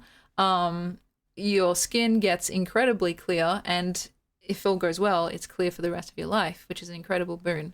But it comes at the detriment to a lot of other things. So it essentially dries out your entire body, your skin, your scalp, like your hair, like even on the inside as well. Like, it supposedly dries out like some of the like ligaments and like the tendons, like they have less lubrication between the joints and stuff like that. Yes, it is very well known for having a bunch of side effects, right? Not even just dryness, though that's the main one. And I was on it for a relatively long period of time because I had kind of this like not intensely like grotesque or anything type of acne, but it was stubborn and low level. So it kind of meant that I was on it for a long period of time and not really getting very far with it, you know? It was way more than 6 weeks. It was fucking like, oh God, I don't want to say anything that's accidentally untrue, but from my own recollection, it was probably like multiple months. Is that normal? And, you know, my dosage changed over time, higher, lower, da da da. I saw my dermatologist regularly and stuff like that. And so I'm pretty sure it's from there that like I have these lasting complications with my joints, because they have since then just been constantly like clicky, not so much achy unless I do anything to aggravate them, but just always like they just need a bit of oil, you know what I mean? And so, I mean, it's an incredible blessing to not have to worry about like, you know, all the kind of the psychological torment that comes from not having clear skin and how devastating it can feel when you're kind of that young and you care so much about your appearance and stuff. But I guess, you know, not realizing that it had these lasting complications. Yeah, fucking break out the WD-40 is so true. Because, like, let's see if it happens again. No. Oh, did you guys hear that? It just happened again. Literally, it resets. And so so that's my theory for why I've been like kind of left with these clicky ass joints. It's usually my knees, but my wrists, of course, and my elbows also do it sometimes. And so that's the thing, right? There were all these like side effects, and I was told about them. You know, I was aware of them, but I guess at the time, like you kind of just like, oh, that's future Emmy's problem to worry about, you know? And especially when something like having acne can feel so embarrassing, you know? And I am grateful nowadays that it's not something I really have to worry about. Like you guys, I don't know if you can really see, my skin is relatively clear. Like, and I don't really do anything nowadays. That looks really pixelated. Like, I don't really do anything nowadays to maintain it. Whereas before I used to do fucking everything that I could think of to maintain it, right? I used to use all these different creams. I used to like wash my face with like all these different cleansers and stuff like that. I used to make sure that, you know, I did all these things, like my whole routine, just to like kind of, you know, to put up some level of fight against this fucking, I don't know what you want to call it, this plague. That's what it felt like, at least.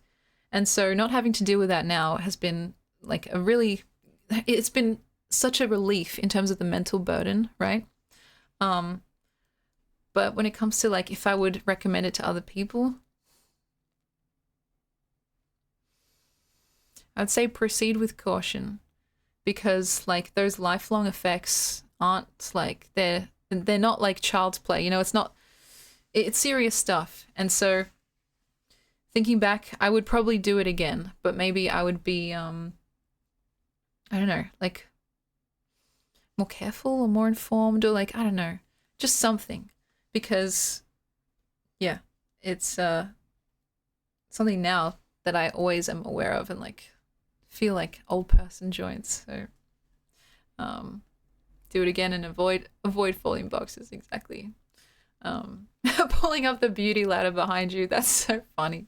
It's funny because it's like I understand how important like appearance is, not just to teenagers, but like in general. Our society like very much focuses on like the outwards, how you look and stuff like that. And so I understand firsthand how compelling the pull is towards wanting to look your best, sometimes by any means necessary, right? And so that's how I felt back then. And it's something that I deeply sympathize with now. Um, if, let's say, for instance, I had like a younger sibling who was considering like a medication like that. I don't think I would stop them, but I would just be like, you have to make sure that you're like you have as much knowledge as possible about the potential side effects, not just while you're taking it, but even like afterwards, lasting potentially indefinitely, right? And so it's just one of those things.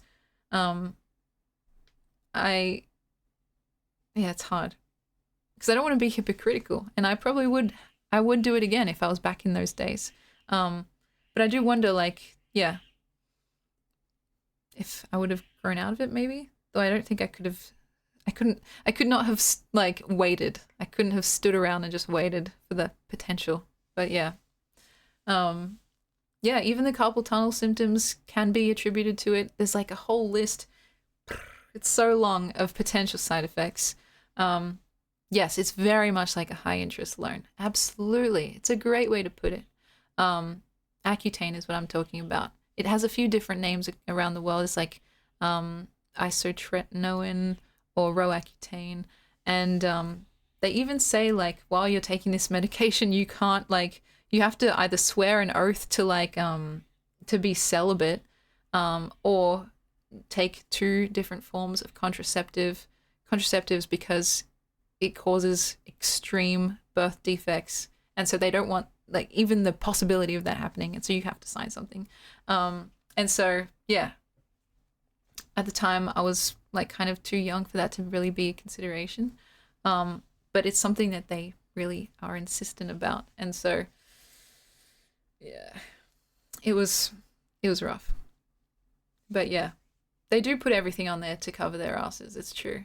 Um, and even like, yeah, even really potentially innocuous things like even vitamins, things that you think, oh, vitamin D, that's fine, right? You look into it and actually, if you don't take it in exactly the right way with the right constituents, like it could actually be bad for you. And it's like it's a whole thing. Um, yeah, spontaneous combustion. Oh gosh, it's true. And so maybe one day we can talk more about actually all the different like stages in my life of I don't know what you would call it. Upgrading sounds too clinical, and I don't even know if it's really true. Um but like in terms of like changing one's appearance, because you guys know like this wasn't how I fucking came out of the womb.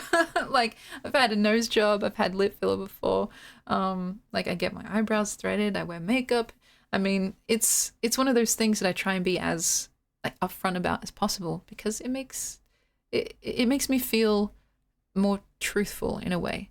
And I think about myself as like a younger, like maybe preteen, and how helpful it would have been if other people would have been that transparent, like with me, because like staring at something and thinking, oh man, how come I'm not like that, or how come I don't have that, thinking it's a moral failing, as opposed to actually you either don't have the money or like the like capacity to actually get that stuff. It's not something that maybe you're born with. um and so yeah, the looks maxing journey, it's been a process, and I don't even know if it's over, to be honest. Like there are things that I would change about myself if I could, um and I try to like frame that in a kind way, with just my own self. And not get caught up in all the like, the trends and stuff like that, because I can see myself slipping into that feeling of like, I really don't like the way I look. The more time that I spend on places like Instagram, which is why Instagram is one of my least favorite like social medias. It's just insufferable. Like I hate it so much, and I basically try to stay off it for the most part, unless I'm posting my own stuff, and then I kind of piss off. And so it's one of those things. Yeah, you don't want to give yourself a complex, essentially. As for the harsh side effects, when I was using it, the side effects were the worst, and the main thing was just dryness. Absolute Sahara desert level dryness. And it was to the point where, like, your lips would be so dry, no amount of drinking water would help, and they would crack and split and bleed because they were so dry. Like your skin would be dry, it would be flaking off because it was just so dehydrated. And you were also, I think, very photosensitive. So like you're more prone to sunburn and stuff like that. Just because in general, like whatever was happening, like the skin itself, I think, was extra sensitive, right? There was one kind of unintentional or perhaps intentional good side effect besides the obvious, which was that because like your entire body is just basically really fucking dry, it meant that like my hair didn't really get that oily the whole time that I was using it. And I didn't really need to wash it as often. So typically nowadays, I think if I'm on track, I'd wash my hair once every 2 days or 3. But when I was taking the Accutane, I only needed to really wash it once a week. And it didn't look gross. Like it didn't actually look like, oh, you really need to wash your hair. It was just like, it was the exact same looking as I just stepped out of the shower. And so that was kind of nice. Even nowadays, like I think my hair has still retained a bit of that quality, and it takes a bit longer for it to kind of get more like greasy and oily. And so that was one of the good things, but it was like very, very short list. And so that was kind of the main thing, the dryness, the photosensitivity. So you have to wear sunscreen, of course, and not spend too long in the direct sunlight. What else was there? Some people experience like stomach issues, like digestive issues. And to me, like, it just wasn't really that much of a concern, though I could certainly see why, because like it's a strong medication. You're taking it like orally. It's like, it makes sense. For me, I just kind of tried to have food with it, and yeah, it wasn't really a main concern. But yeah, there's so many other potential side effects, including cancer. The things that I remember most were just needing chapstick 24/7, essentially. What else? Yeah, and just like that feeling of brittleness, like my bones felt really brittle. Like the strength was being leached out of them. Even if it wasn't true, it felt like that. And so I was quite achy a lot of the time. Like I couldn't exert myself as thoroughly as I used to, like if it was sport related or whatever. Because this was during school, so we had like sport classes and stuff. I felt like myself more fatigued earlier. And yeah, stuff like that, where I felt like my bones were a little bit achy. I was like more quick to bruise and stuff like that. And my very limited understanding of the actual medication is that it's basically a fucking mega dose of vitamin A, or like some derivative of vitamin A. And so because of that, like the way it's processed and stuff in the liver or wherever it's processed just meant that your body in general was kind of taxed more, like systemically more than usual. And so that feeling of kind of fatigue and like, oh, kind of feel like shit right now, was pretty prevalent throughout. And so I felt that way for a while, you know? I can't remember now how long I was actually on it for, but it was a long time. It felt like a long time. And so, yeah, it was ultimately something that I'm glad that I did, because let's be real, it is nice to not really have to worry about getting pimples. Like I still break out every now and then, and I'm pretty sure like I could find one if I really tried. My hair still does get greasy, like, you know, it's one of those things where it basically functioned as a way to kind of remove a mental burden that was often on my mind, you know, because I think we're all familiar with that feeling of like maybe trying to talk to someone and just being too concerned with how you look, how you must look yourself to really give the person the appropriate attention that they deserve, you know? Yeah, it is vanity. It is. And I've never been one to deny my own vanity. In fact, there's a whole video on it on my channel. But I think it was like it was a relief to not have to think so obsessively about that side of things. So I could actually give people the time and attention that they deserved. And like, I don't know, that is a good feeling. It doesn't even necessarily have to depend on how you actually look. It's more a mental thing than anything. And so whether you reach that point through like physical changes or just through mental changes, I think it's a nice place to reach because I don't know, haven't you ever talked to someone and it's quite clear that they're just thinking about themselves or waiting for you to stop speaking so they can speak? It's not a nice feeling. And I think it gets in the way of like actual genuine connection. And so that was one of the things that it helped me with.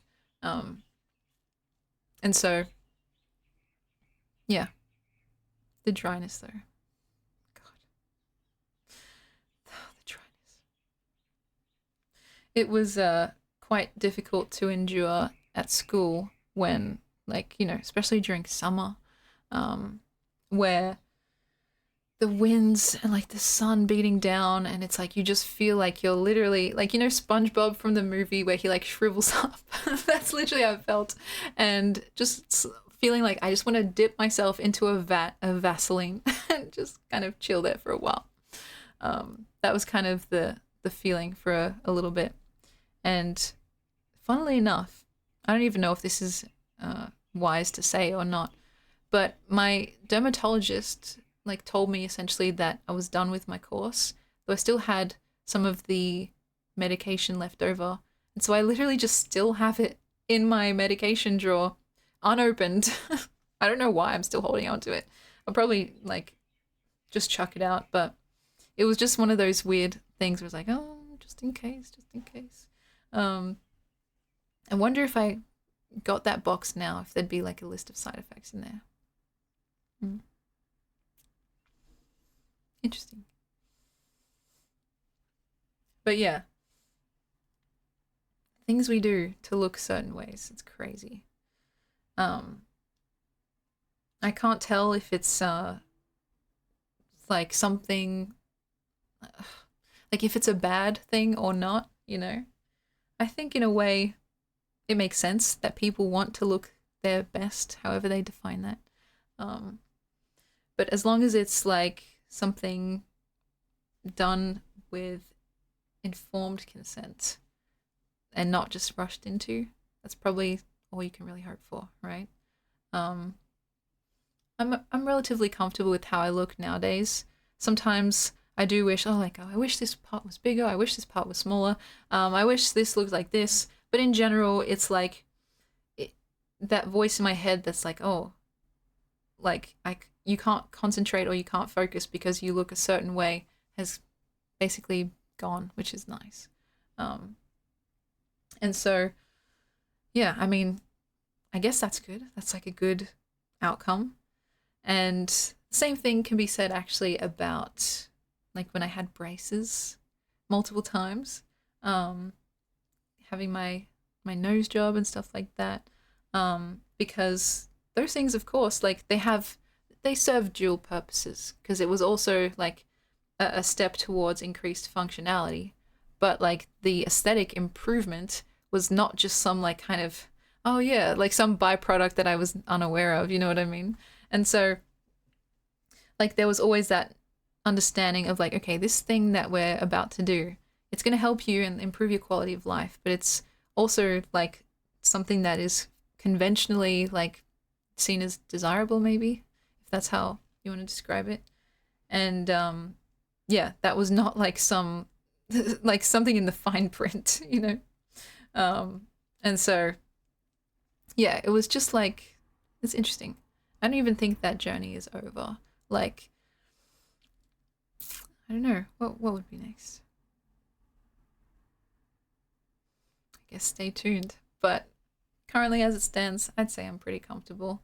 And the things that worry me now are more like, oh, different outfits or like different ways to style my hair. It's less foundational and more kind of like surface level stuff, which is um, a good thing, I think, you know? Because there's less of that existential dread. It's like, well, I can't really change my bone shape, but I can change like the outfit that I'm wearing. And so that, like, alleviating that fear, question mark, is a bit easier. And so, yeah, we're all just trying to be comfortable in our own skin. And that's why I think it can be so helpful to like to find other ways to bolster your sense of self-esteem. That's what you want to call it. That don't have to do with how you just like visually look. You know what I mean? Like finding ways to be proud and comfortable of who you are that don't directly relate to um, the fucking millimeters between your eyes or whatever. Um, I have seen the movie Gattaca. Yes, I quite enjoyed it. We watched it in school actually, and for science class. Like, oh, genetics. We have to watch that in science class.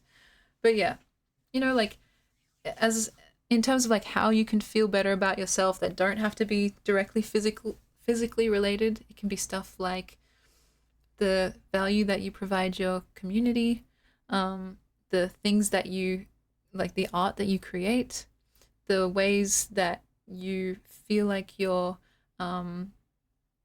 like contributing to your life's purpose or whatever. Like there are lots of different ways. The way that you can like strengthen your passions and hobbies, like sharpen them to a fine edge, like just different little things to feel more well-rounded. That's something that's been helpful to me. But yeah, leg lengthening surgery. Yeah, that is a real thing, which is crazy. I know some people use it for like actual legitimate purposes, but in general, damn. I mean, our short kings have it tough. I know. But yeah. Yeah, the pursuit of aesthetics, it's an interesting field. There's like there seems to be a lot of different opinions about it. Some people are like any type of aesthetic change is like it stems from a corrupted sense of like what should be, like, you know. Other people are like, you know what, fuck it, why not? Like your body is a canvas, you can adjust it as you please. For me, I think yeah, it's like kind of just a general conscientiousness. Like, why are you doing this thing? Why do you want to change this thing? Why do you like or dislike this part of yourself so much that it requires intervention? Are you being coerced? Are you being judged? Like, just a gentle, hopefully not too judgmental investigation into these thoughts and feelings. Because I think a lot of the time they can be legitimate, but a lot of the time they can just be, I don't know, kind of foisted upon you by the things that we're shown through media and stuff like that. And so, yeah. I always considered any changes that I've made to be like something that was working towards the truest version of me, if that makes sense. Like before I got my nose job, for instance, like I kind of felt like I wasn't actually the fullest version of myself that I could be. And then once I made those changes, I was like, oh yeah, I feel more myself right now. And so that's somewhat, it's not perfect, but it's somewhat of a guiding light in those moments. And I try not to think about like the what ifs of like, oh, if I hadn't done this or I hadn't done that, what would life be like? Because it's easy to torture yourself essentially. And I think I do a great job of that just on my own. So, but yeah. Does that make sense? I don't know. Hopefully. And yeah, it's true, Melodies. The attitudes towards aesthetics is very different depending on where you are. I'm not really that well versed in like relating to like places in like across the world in South Korea and stuff, though I know it's very, very big there. Like it's almost like the norm in a way. to like have these surgeries that kind of change your appearance. Um, but yeah, my knowledge is pretty frustratingly minute. Um, and in the same way that like I try to live and let live, I think when it comes to other people doing what they will with their bodies and lives, I'm like, okay, as long as you've thought about it, go for it. As long as you can actually like afford it and, you know, it's all above board, then fine, that's okay. I don't think like we're beholden to any naturalistic um what's the word? Like look, you know what I mean? And it'd be kind of silly if we were. So, um yeah, don't torture yourself. I know it's like, oh god, it's so easy to do it though. It's so easy.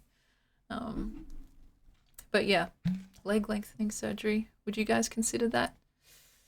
To me, that's rough. Maybe though to some people it feels like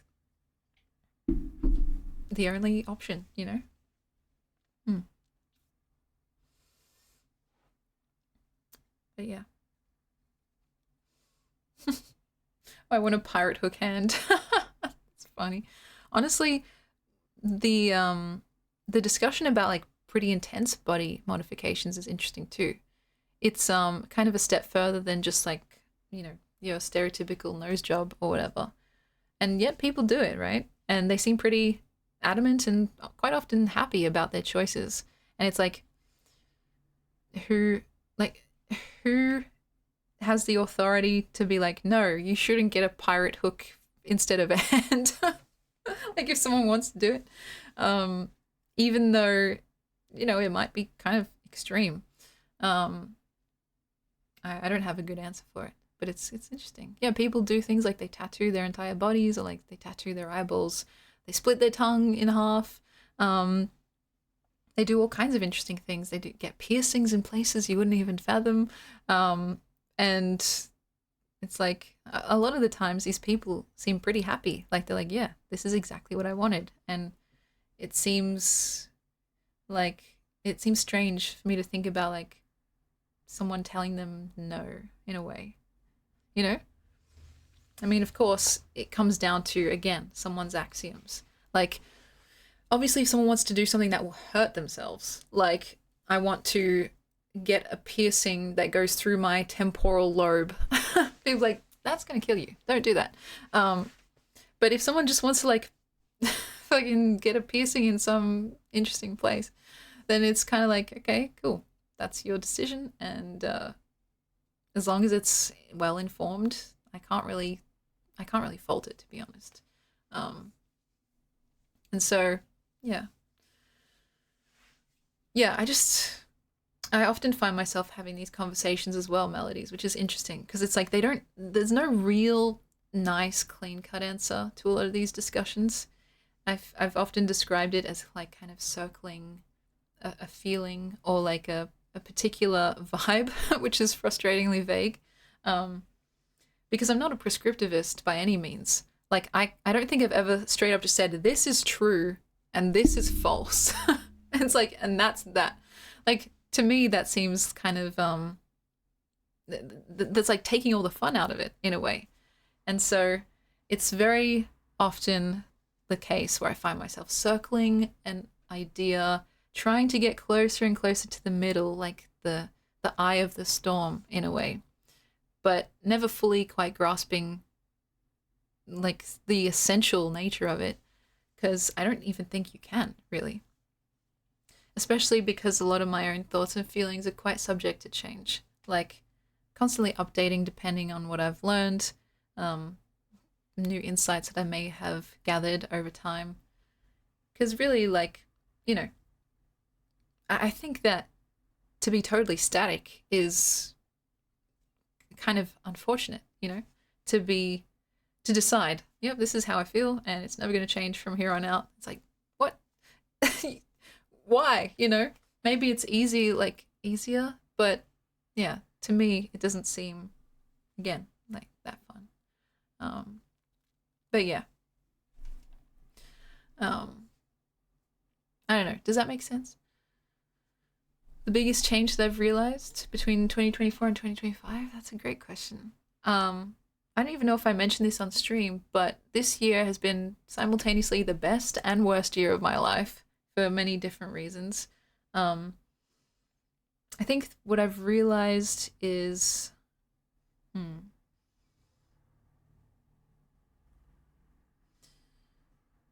is that the human spirit slash body can be quite resilient and simultaneously so very scarily fragile. And that we don't have as much time as we may think with the people that we love, you know? Um, I saw this picture and it was so poignant. It was I wish I could find it. I wonder if it's on my phone. Um, it was like basically a bar, and it was like the time that we think we have with people, and it's like a full bar, and then underneath it was like the time we actually have with people, and it was like that same bar but only little slices cut into it, like in the times where you would like meet someone at like a birthday party or like a New Year's Eve party. Because isn't that true? It's like way more accurate of a representation. We don't spend like all of our waking hours with people, even if we like see them often. And so like conceptualizing that was a very like important thing for me, because you know, time is so precious. Like life, the longest thing that we'll ever do, and yet it's the blink of an eye in a way. It's a great way to recontextualize what's important, you know. Because it's so easy, like been talking about like caring about how we look and stuff like that. But thinking about how much better that time could have been spent, like not the time discussing it, I think that's very fun and interesting, but the original time spent worrying about it, like maybe if I just actually put that towards hanging out with my friends instead of worrying about how I look. It just seems like, yeah, a nice way to just remember, like, dude, look around. It's a wonderful world. It's like it's all right there and it's happening. It's literally happening. So don't worry too much. Just enjoy and yeah, find that thing, whatever it is, find your bliss, follow it all the way down. So um the only person you see all the time is yourself, and I don't even like the cunt. That's so funny. Yeah, that reminds me of this other phrase that we use a lot here, which is wherever you go, there you are. And so, like, trying to make your own presence somewhat bearable is a good place to start, because otherwise, oh god, you're already at such a disadvantage, you know. And so, yeah, it's like it's one of those things where I'm constantly in a state of flux. Sometimes I'm like, yeah, I enjoy my own company. And other times I'm just like, oh, Emmy, just please, please, please, please, you're so difficult. And yeah, it's a work in progress. So I'm very grateful that my friends and family seem to tolerate me with exceptional grace. And they, they've always given me like the space when I needed it, and always knew exactly when to like to not give me space when I needed it, if that makes sense. Like to push and ask questions if I seem to not be doing that well.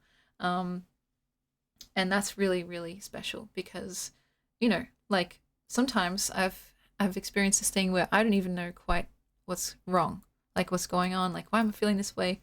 But then sometimes, like for instance, my siblings or one of my friends will be like, oh, you seem kind of like something's up.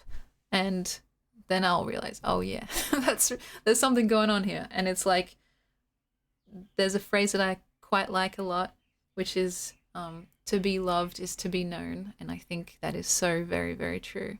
Like to have someone understand you, and like quite often better than you understand yourself, is so essential. Because like, you know, no man is an island type beat. If are they looking to adopt, everyone is welcome in the Cherry family, you know. I think my parents, oh god, they're so wacky. My whole family is so wacky, but they're such wonderful people and they have so much love to share. I think everyone is welcome to be adopted in. Um, and so, yeah, to sum up, please, everyone join the club. They're very loving and they they were by no means like perfect parents. I don't know if anyone really is. Um, but they did their best and they're still doing their best. And they're great examples, like a great case of leading by example as well. So, including my auntie, who is slightly crazy, but I love her very much. So, oh, goodness gracious. Yeah, follow your bliss, you know. I'm glad that a lot of you guys have mentioned that your bliss is writing. And that makes me so happy. Because, of course, that's the thing I love talking about the most. It can be anything, though, to be honest. I know I like exalt writing a lot, and I don't mean to make it sound like the peak of whatever it is. Any form of expression, any form of like doing something that makes you feel like, oh yeah, this is my thing, my purpose. You know, that's what you want, because a purposeless and directionless life is a very hard, like it's a very difficult place to be in. I think. I've felt that way before, actually. Like sometimes when I get in my melancholic ways, I'm like, oh, what is life good for? You know. But funnily enough, yesterday, you know how I was talking about seeing the movie Dead Poet Society. There's this part, like kind of near the start of the movie, actually, where Robin Williams' character is like, you know, law, medicine,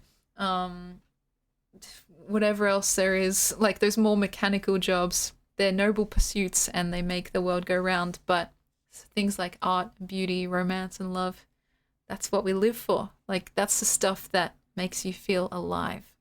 And I totally agree. Like finding that thing, the good stuff that you live for is so important. It's going to look different for everyone. I mean, I wouldn't be surprised if there's a lot of commonality and overlap. But, you know, it could be something really niche like what I'm looking around trying to find something like finding hair ties to add to your collection, you know? Like that could be your thing and that's fine. But just like follow it and chase it with reckless abandon. Because if not now, when? And if not you, who? Yeah, that movie is so good. Oh god, what a fantastic movie from start to finish. Like no notes essentially. Yeah, it did feel like it was quite bespoke, I'm not gonna lie. And so find the good thing that you live for, you know? I've talked about it in the past as the experience, which is something that a friend of mine first told me. And the experience, as he explained it, from his faith, which was like the description for all the good stuff in the world, like every good feeling, every good sensation, removed from any chores, responsibilities, or like disappointments. The experience is everything that's good in the world, right? And it's just like the sum of all the cool, amazing things that have happened and will happen, or, you know, in general. And so, sorry, I'm getting a call. And so, like, the idea of, you know, cultivating the experience is important to me. And I think it's something that anyone can do, you know, find the good stuff you live for, find the stuff that kind of, that makes you feel almost like you can melt into it, right? And people talk about that flow state or whatever it is, like just kind of where you kind of merge with whatever it is that you're doing.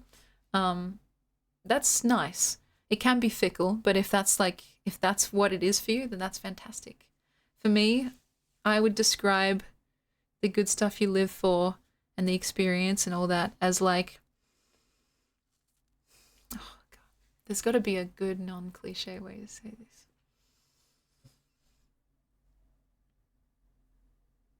It almost feels inevitable in a way. Like, of course, I'm here doing this thing. It's just what I was made for, essentially. And it's funny because that almost makes it sound deterministic, right? Like your path has already been set by someone other than you.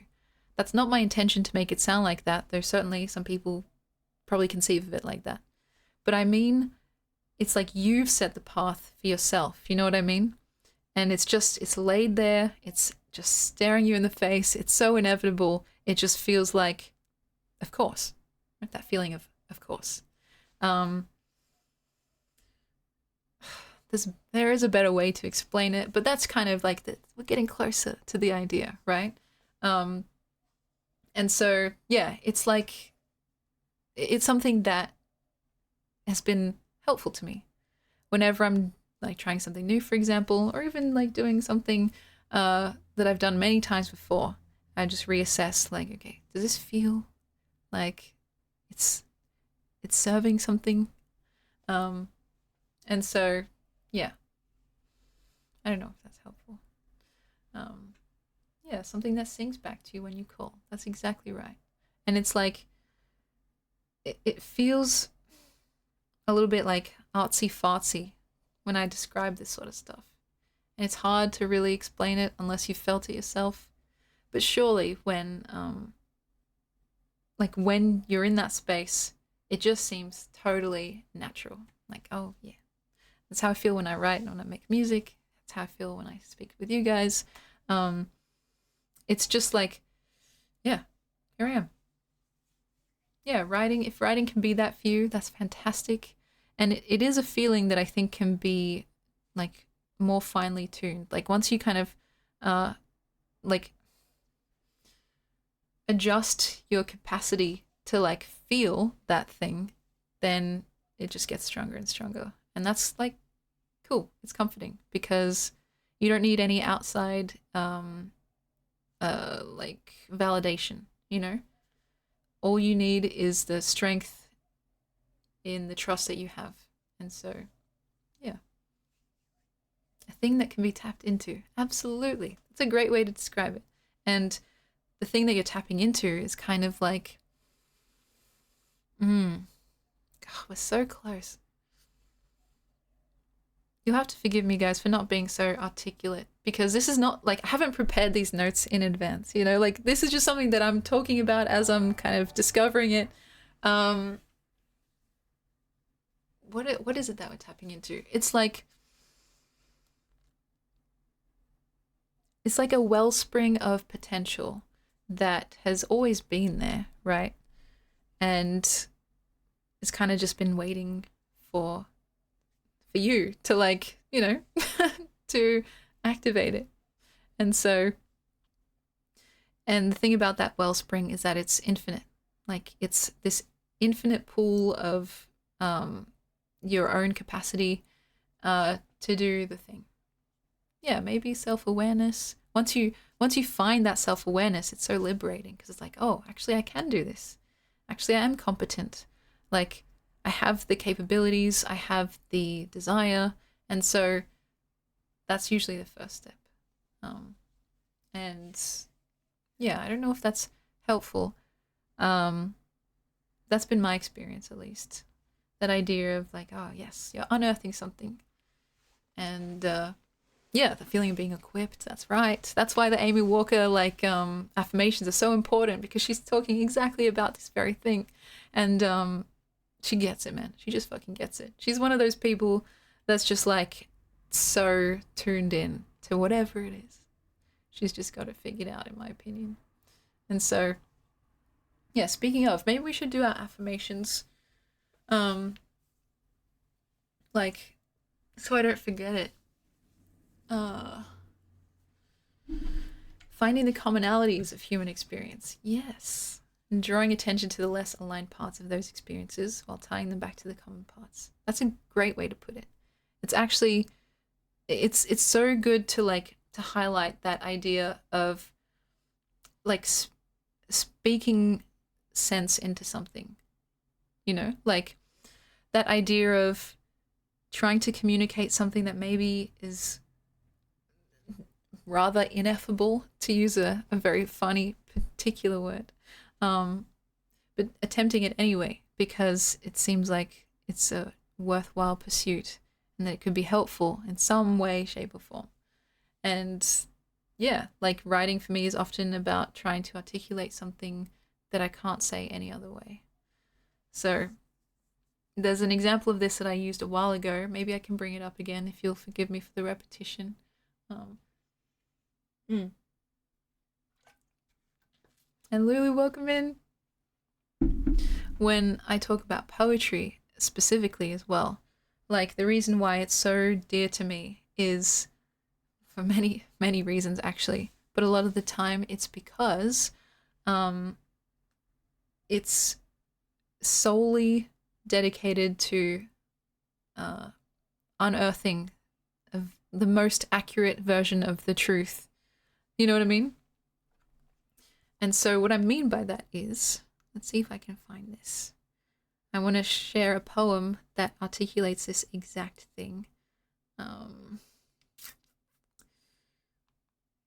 have to make sure I still have it. The thing is, I've got so many notes on my phone now. I've got like over 1,000. I know, it's bad. I know.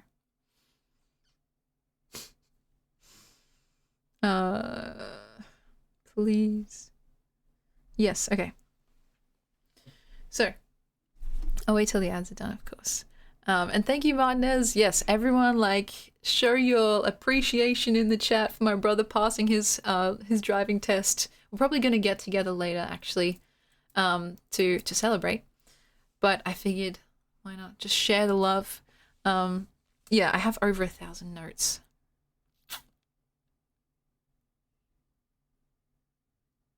And it's only growing. But that's not really anything compared to the amount of photos I have and videos. And you can't even guess. The thing is, you can't even guess. You can't even guess. I'll tell you. The amount of photos on my phone. Photos, videos, everything in the media section of my phone.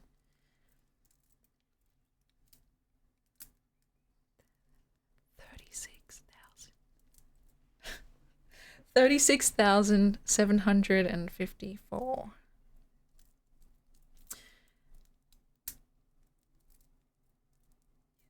And I know this is going to sound like not even a thing, but I swear on my life I've been trying to cut it down. My meme folder. Oh god, that's fucking funny. That's just the meme folder. No, it's the entire thing, but fuck me. My phone the other day, probably last week, literally crashed because it had so little space left on it that I had to go in and like delete some of the videos on my phone. And so now if I go into my settings and if I go to storage, this is after a very concerted effort trying to delete the most like size intensive videos and stuff. I've got 243 gigabytes used up out of 256 gigabytes.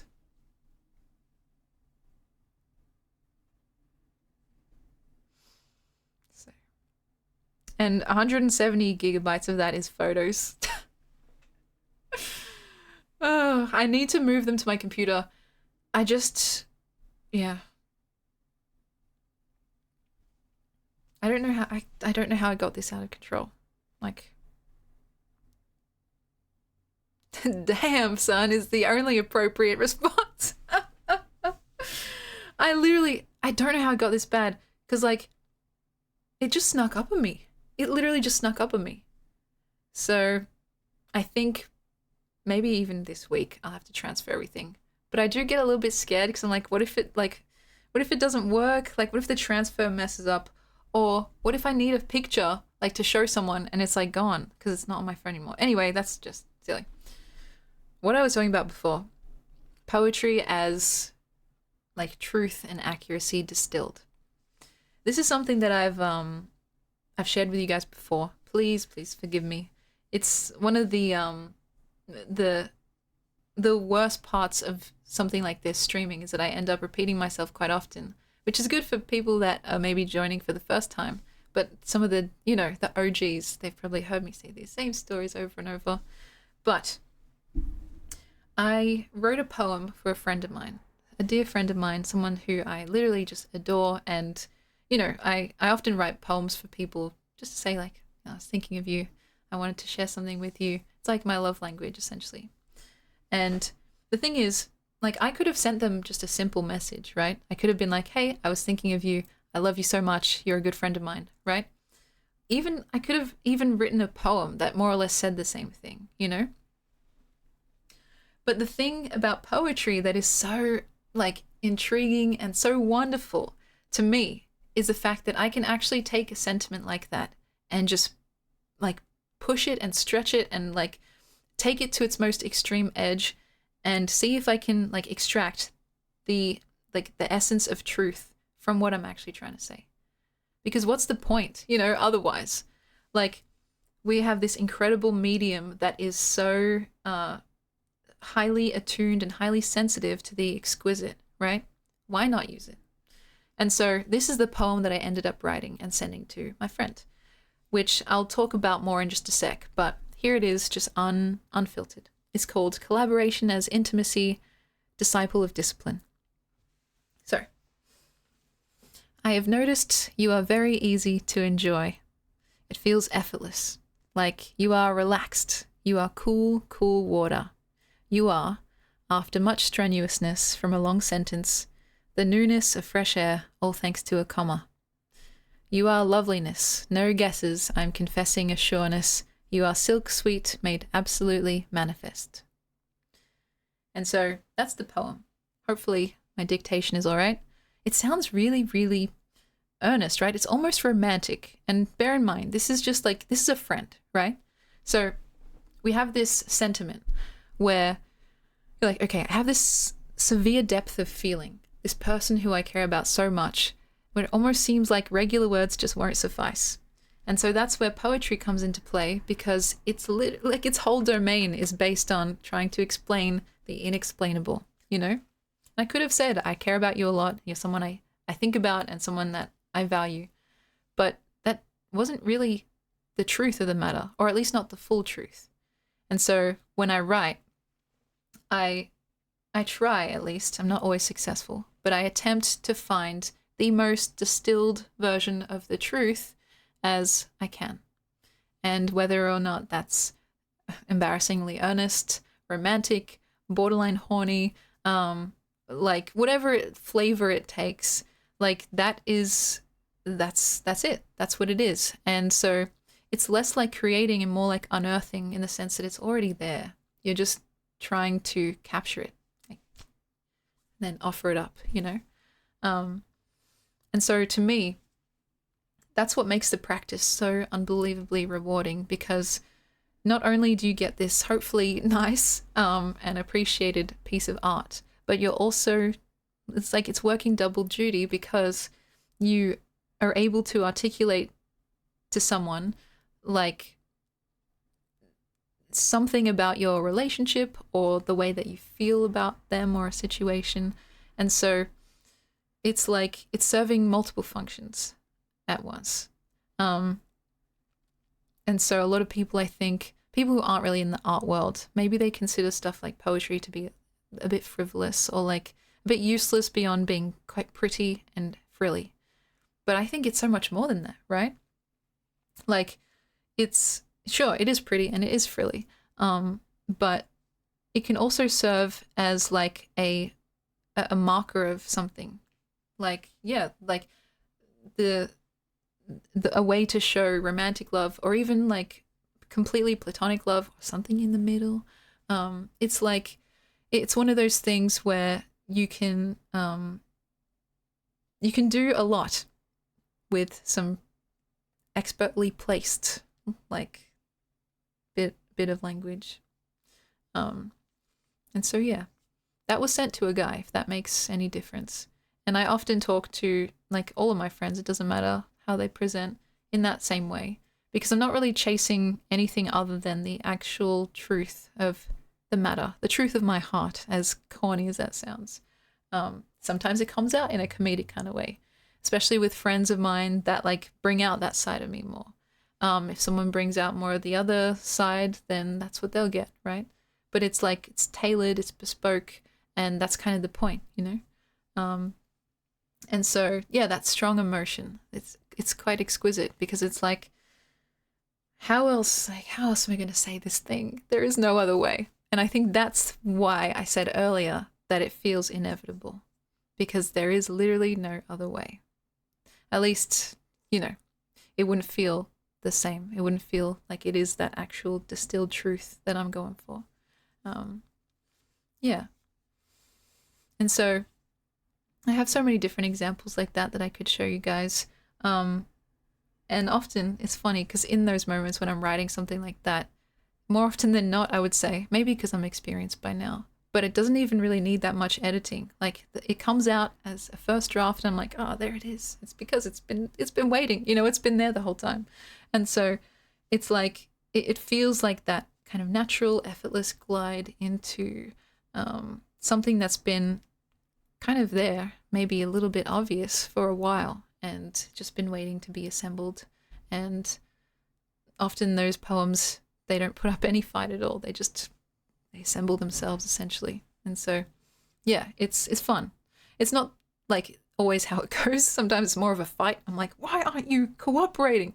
But that's just part of being an artist in general, right? Like not everything's going to be a smooth sailing experience. And so I've had poems that I've sat on for like years and then changed a single word and be like, that's what it was missing, And so it's kind of just like, every single piece of art, in this case a poem, has its own like life cycle, its own like way that it grows, and it's like a living thing. And so if you treat it with that kind of tenderness in the same way that you may treat like a house plant, it will respond in kind. I think it'll grow, it'll evolve. Like you will see the fruits of your labors. It will flourish in that same way. And so that's why I think, yeah, don't sleep on poetry, guys. Like it's not just pretty words. It's also a bit of therapy, chicken soup for the soul, as they say. And who knows, you might end up finding something out. Sometimes like that happens. It's very investigative, It's like, yeah, I just kind of gave myself over to the process, and you come back and it's like, oh shit, I just accidentally wrote something true and previously unrealized, but there it is. Yeah. I hope that makes sense. Like, what I'm saying, does it make sense? Because to me, all this stuff feels so natural at this point that it's like I haven't really had to explain it all that much. And so it's, yeah, maybe operating from a place that isn't so natural to other people. But yeah, a poem is absolutely like the choice to let go of the safety ropes of mutual discourse and expose both the beautiful curves and the jagged edges of feeling. That's wonderful. That's so true. And what a beautifully like put sentiment as well.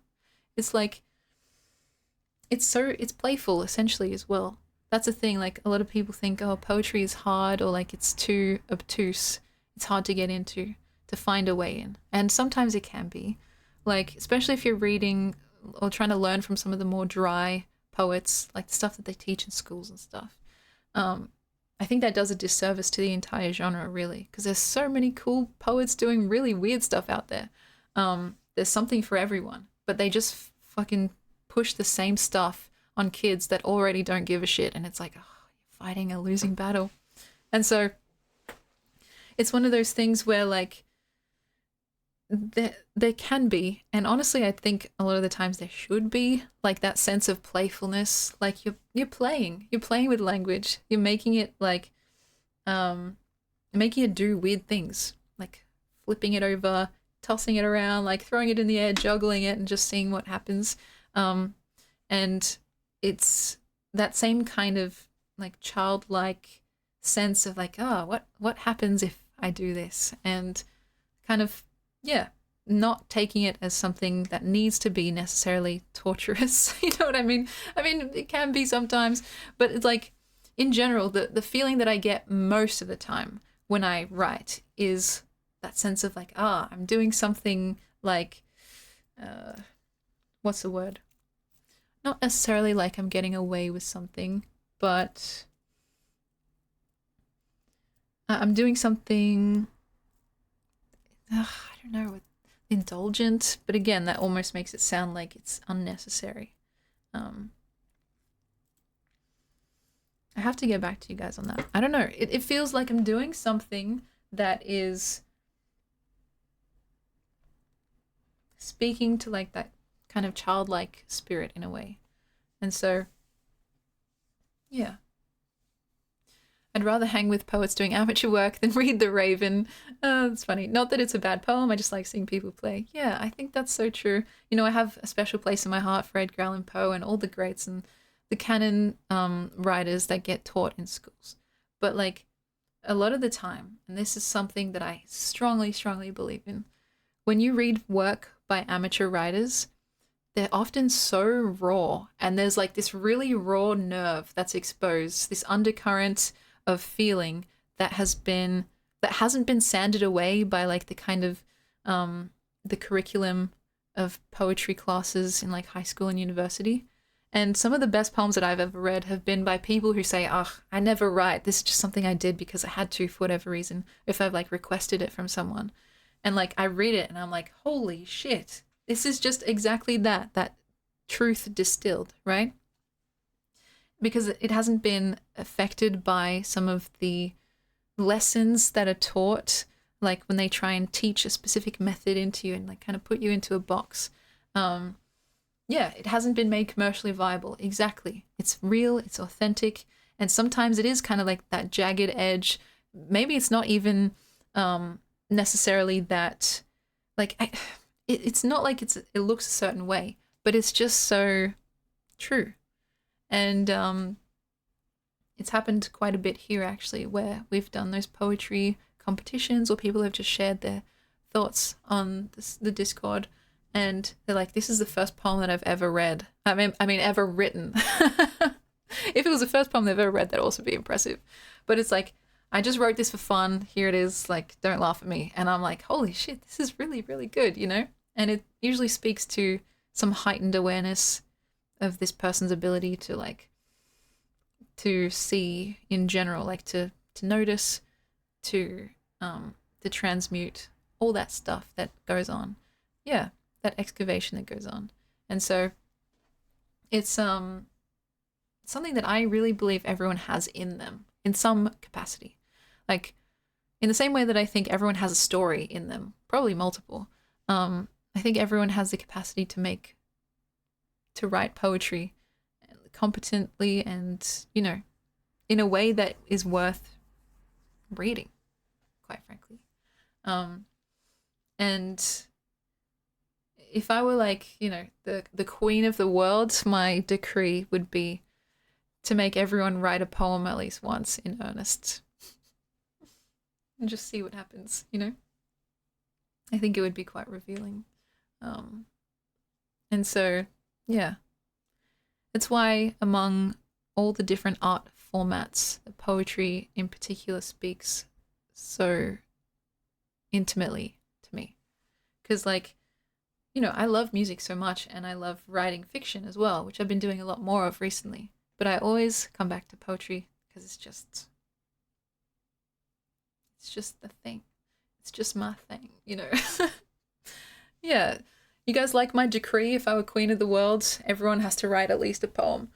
And then I'd like, you know, I just flutter off and be like, okay, back to regularly scheduled programming. Poetry or else. Exactly right. And so, you know, I think I understand why people see it as kind of like slightly archaic, slightly boring, like genre. That's not even really the right word, but I can see why it gets that reputation. I just think it's a little bit unfortunate because it's so much more than that. How long does a poem need to be? That's funny.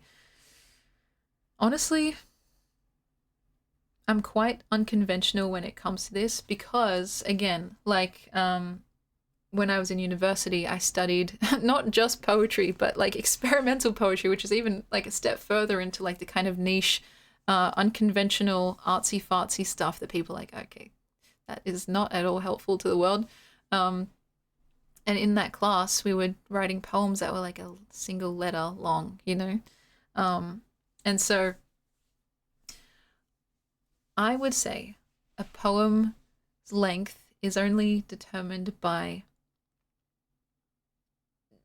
its what it can feasibly justify. Does that make sense? And I apply this to any form of writing actually as well. Like, yeah, a poem is. That's a great way to put it actually.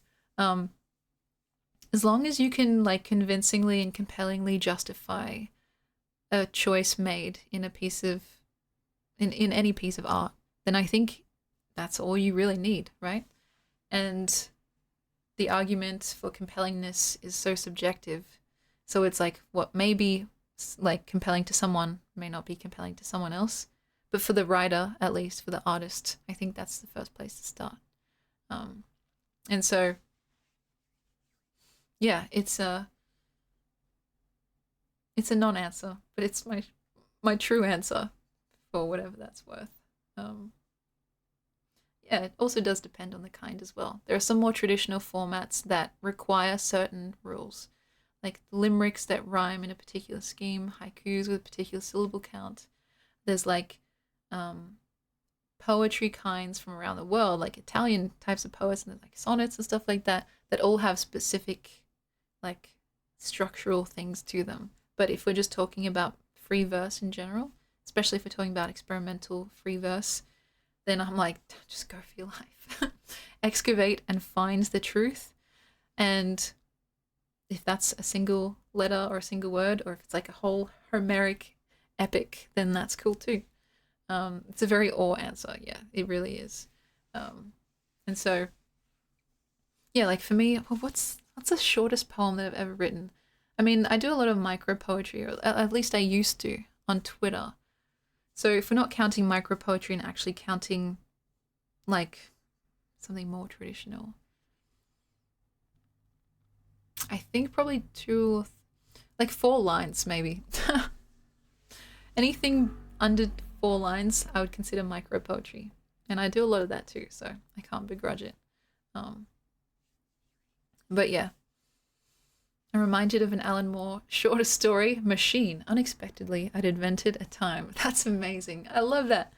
And it's like, yeah, you can feel the playfulness in there, right? Like just um, this funny little thing that has a lot more buried in it than you might expect. It just unfolds and can be poked and prodded despite its seemingly simple exterior. And so, yeah, yeah, for better or for worse, I hope you get the what you deserve type beat. Yeah, like there's so many funny little like what are they called?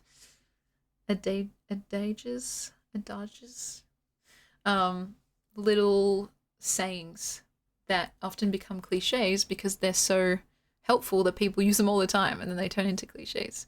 But it's yeah, it's funny because like as long as you're having fun and excavating that truth, oh, I mean, you can really go anywhere with that. Go all the way, and more often than not, I think people surprise themselves. You know. In terms of like how I've been gone for quite a while, I wonder if there's anything really new that I can share. I wrote another poem about Elvis, of course. Maybe I can share that. And let's see, a couple of other poems that I sent to my friends, like I was just talking about. More poems that really should go somewhere like the on hiatus Patreon. Let's see. And just random little notes that like pop into my brain right before I'm about to go to sleep. And I'm like, I have to write this down. So,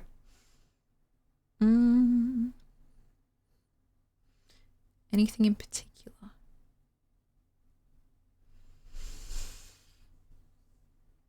The one about Elvis, surely. Yeah.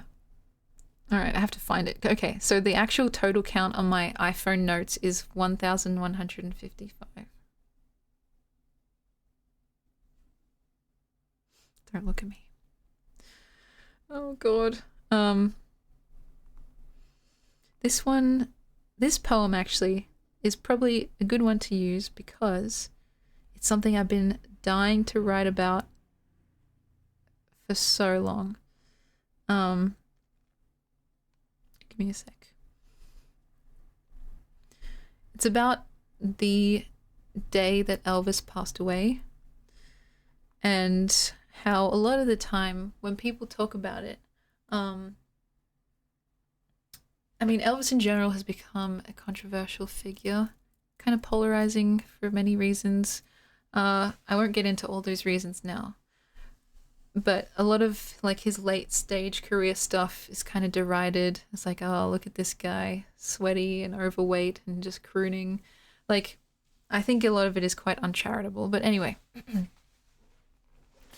when people talk about the day that Elvis died, they kind of miss like the most important part, which is the life that he lived all the way up until that point. Because all anyone ever talks about when they talk about the way Elvis died was the fact that, oh, he died on the toilet. And it's kind of seen as this punchline almost. So when I wrote this poem, I wanted to write about basically everything else. Like on that day specifically, which is August 16th, which is the title of the poem. I wanted to kind of bring into focus like everything else of that day. So I tried to include as many real life like facts as possible to kind of, yeah, like take away some of that sting of like, ah, he died on the toilet, ha ha ha. Because I don't know, it just always felt a little bit distasteful. To reclaim that day as something maybe a little bit more tragic and a little less like slapstick comedy. So, August 16th. He had a dentist appointment. His autograph he probably signed. Said something gentle to a stranger, then left a tip, or left behind a trace of gospel in his light, a hum, perhaps a prayer. Got to Graceland late that night, waved to fans who waited there. He couldn't sleep, pills didn't work, so he played sports, he played piano. Sung Blue Eyes Crying in the Rain, and perhaps they did, alone. The sun was rising, he laid down, still couldn't sleep, so up he stayed, where beside his girl, without a sound, he searched for God inside a page. He took his book into the bathroom, his shadow stretched, then slipped from view, and then the door, just slowly drifting, closed goodbye, as curtains do. So just a little bit more dignified and highlighting all the different things he actually did do, allegedly on that day, going to the dentist, playing sports, reading a book. The book he was actually reading while he was on the toilet when he died was called like The Search for the Face of Jesus, which I thought was interesting. Searching for God inside a page. And yeah, that idea of like a door shutting in the same way that curtains close, which is a very final kind of image, I thought was quite fitting. And making like kind of leading up to how he actually died without that being the focus or like the punchline, I thought was something I really needed to write because it had been something I was thinking about for a long time, but I didn't know how to articulate it. And so I just sat down and I was like, okay, what is it that's bugging me about this, like kind of the cultural conception of Elvis and his life and specifically his death? It's kind of like the fact that it misses so much. And that day in particular, I'm sure, was probably like every other day of him being his eclectic, interesting self, overshadowed by one of the rather unfortunate details of how he passed. I did experience the click where it kind of comes together. And I knew specifically when I started writing that I wanted that final line about like the curtains closing. That was the thing that I was working towards.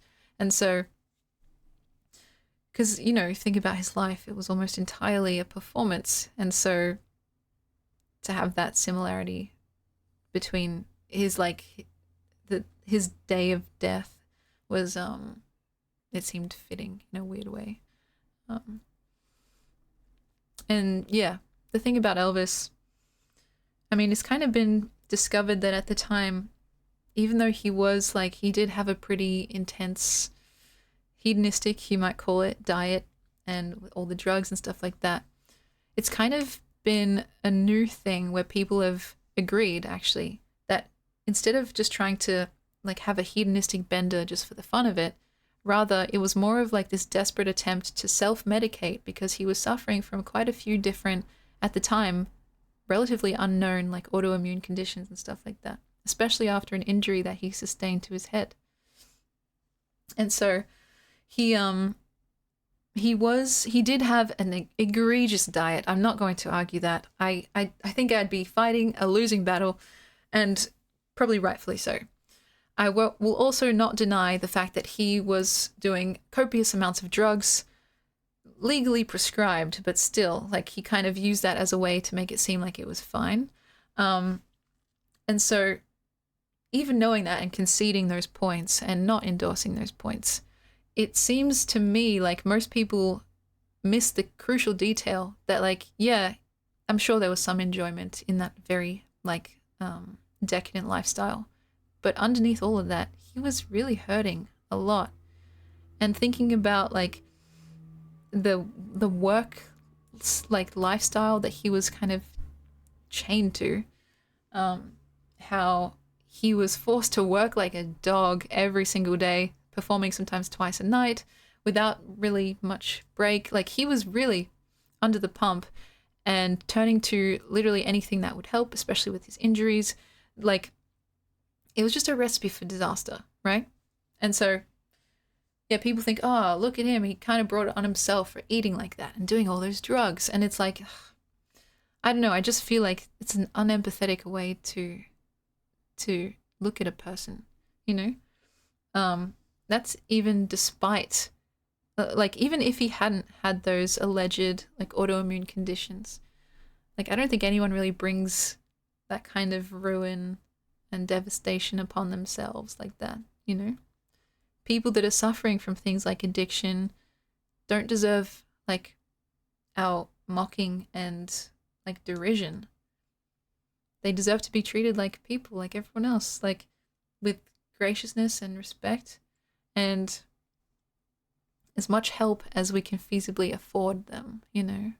Because, like, sometimes someone does not want help, and that's the thing. Like, you can't actually really do much for them.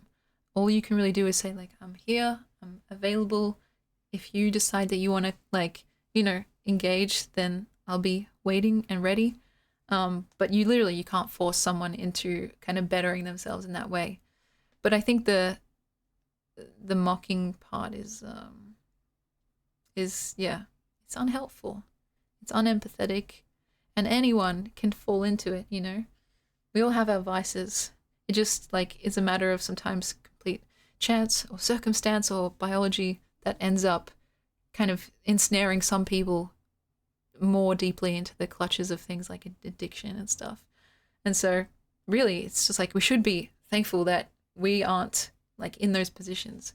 And so yeah, drug use getting singled out in particular is missing the point. It's like that idea of self-medicating with by any means necessary. And people do this all the time. Like, people, they use shopping, they use sex, they use, like, gaming. We do it all the time in our lives. It's a very human thing. But yeah, some of those potentially are more ruinous than others.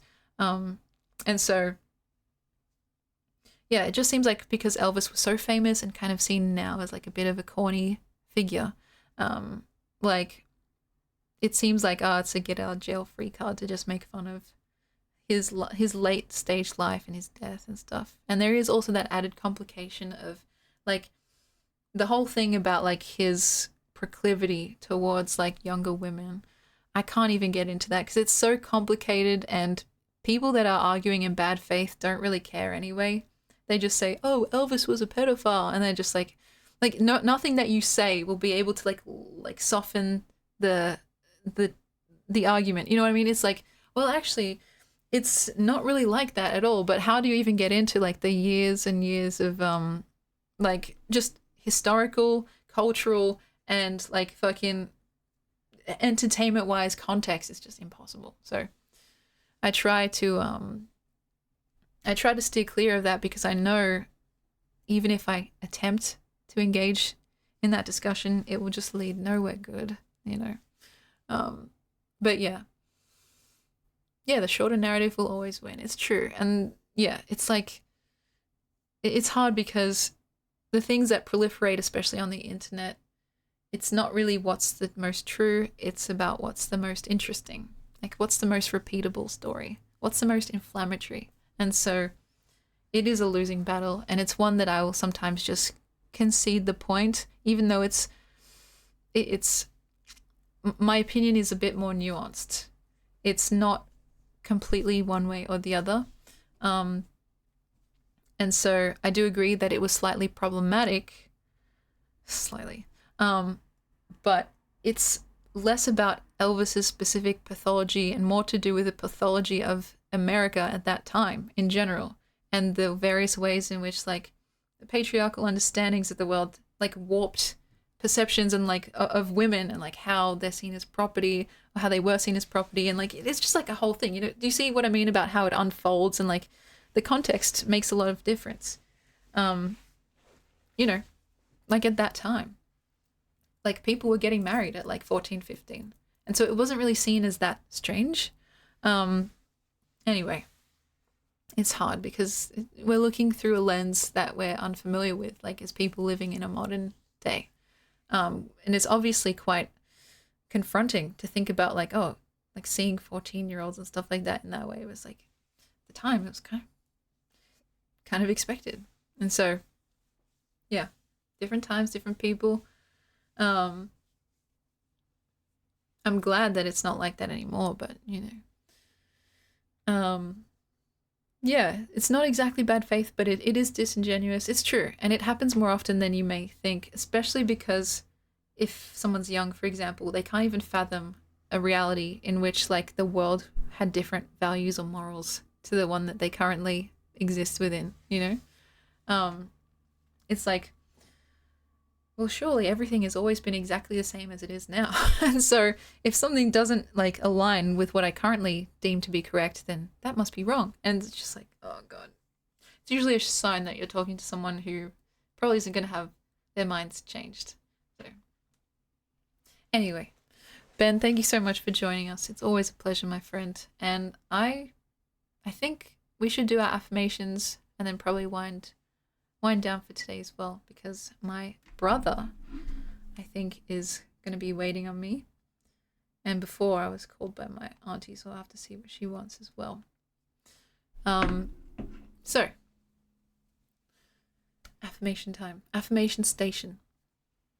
This is something for our new friends that we like to do once per stream. It's like our little collective yoga session in 30 seconds or less. So don't worry, guys, you haven't missed it. And it's completely pulled from a video by Amy Walker, affirmations. So I can't claim any of the credit. The link is just there if you'd like to see it, and she does a way better job than I do. So, and there are the words. Thank you very much, Sea Locket. Please just relax and let these words wash over you. Hopefully they bring you some measure of comfort in the same way that they have for me all these many, many times that we've shared them. So, without further ado, it is my pleasure to say, yes, yes, you are. You are ready. You are equipped. You are connected. You are unique. You are gorgeous. You are loved, and my personal favorite, you are alive. So thank you so much for being here in general, for listening to me yap and rave about whatever it is that I talk about, but way more importantly, for being here on this earth in general. It's a pleasure and a privilege. I know firsthand what it's like to not want to be here. It's not a nice feeling, but I strongly believe that the world is better with you guys in it, safe and sound, and that we can make life good for one another. You know, that's something I really do believe in. So please, please take care of yourselves. Look at that. I'm getting a call. I can't really show it, but I'm getting another call just now from my auntie. So we're not going to raid into someone as well today because I'm still not ready. But thank you so, so much. I'll see you guys tomorrow. Do I dare? Do I dare? Not sure what time. I'll just be here and you guys will just be there and it'll just be like, you know, how it goes. And yeah, we'll keep it going. So thank you so very, very, very much. Please take care. Hugs and kisses, cugs and hisses. I will see you guys when I see you. Behave, or at the very least, don't get caught. And yeah, we'll find each other. That's exactly right. Mwah.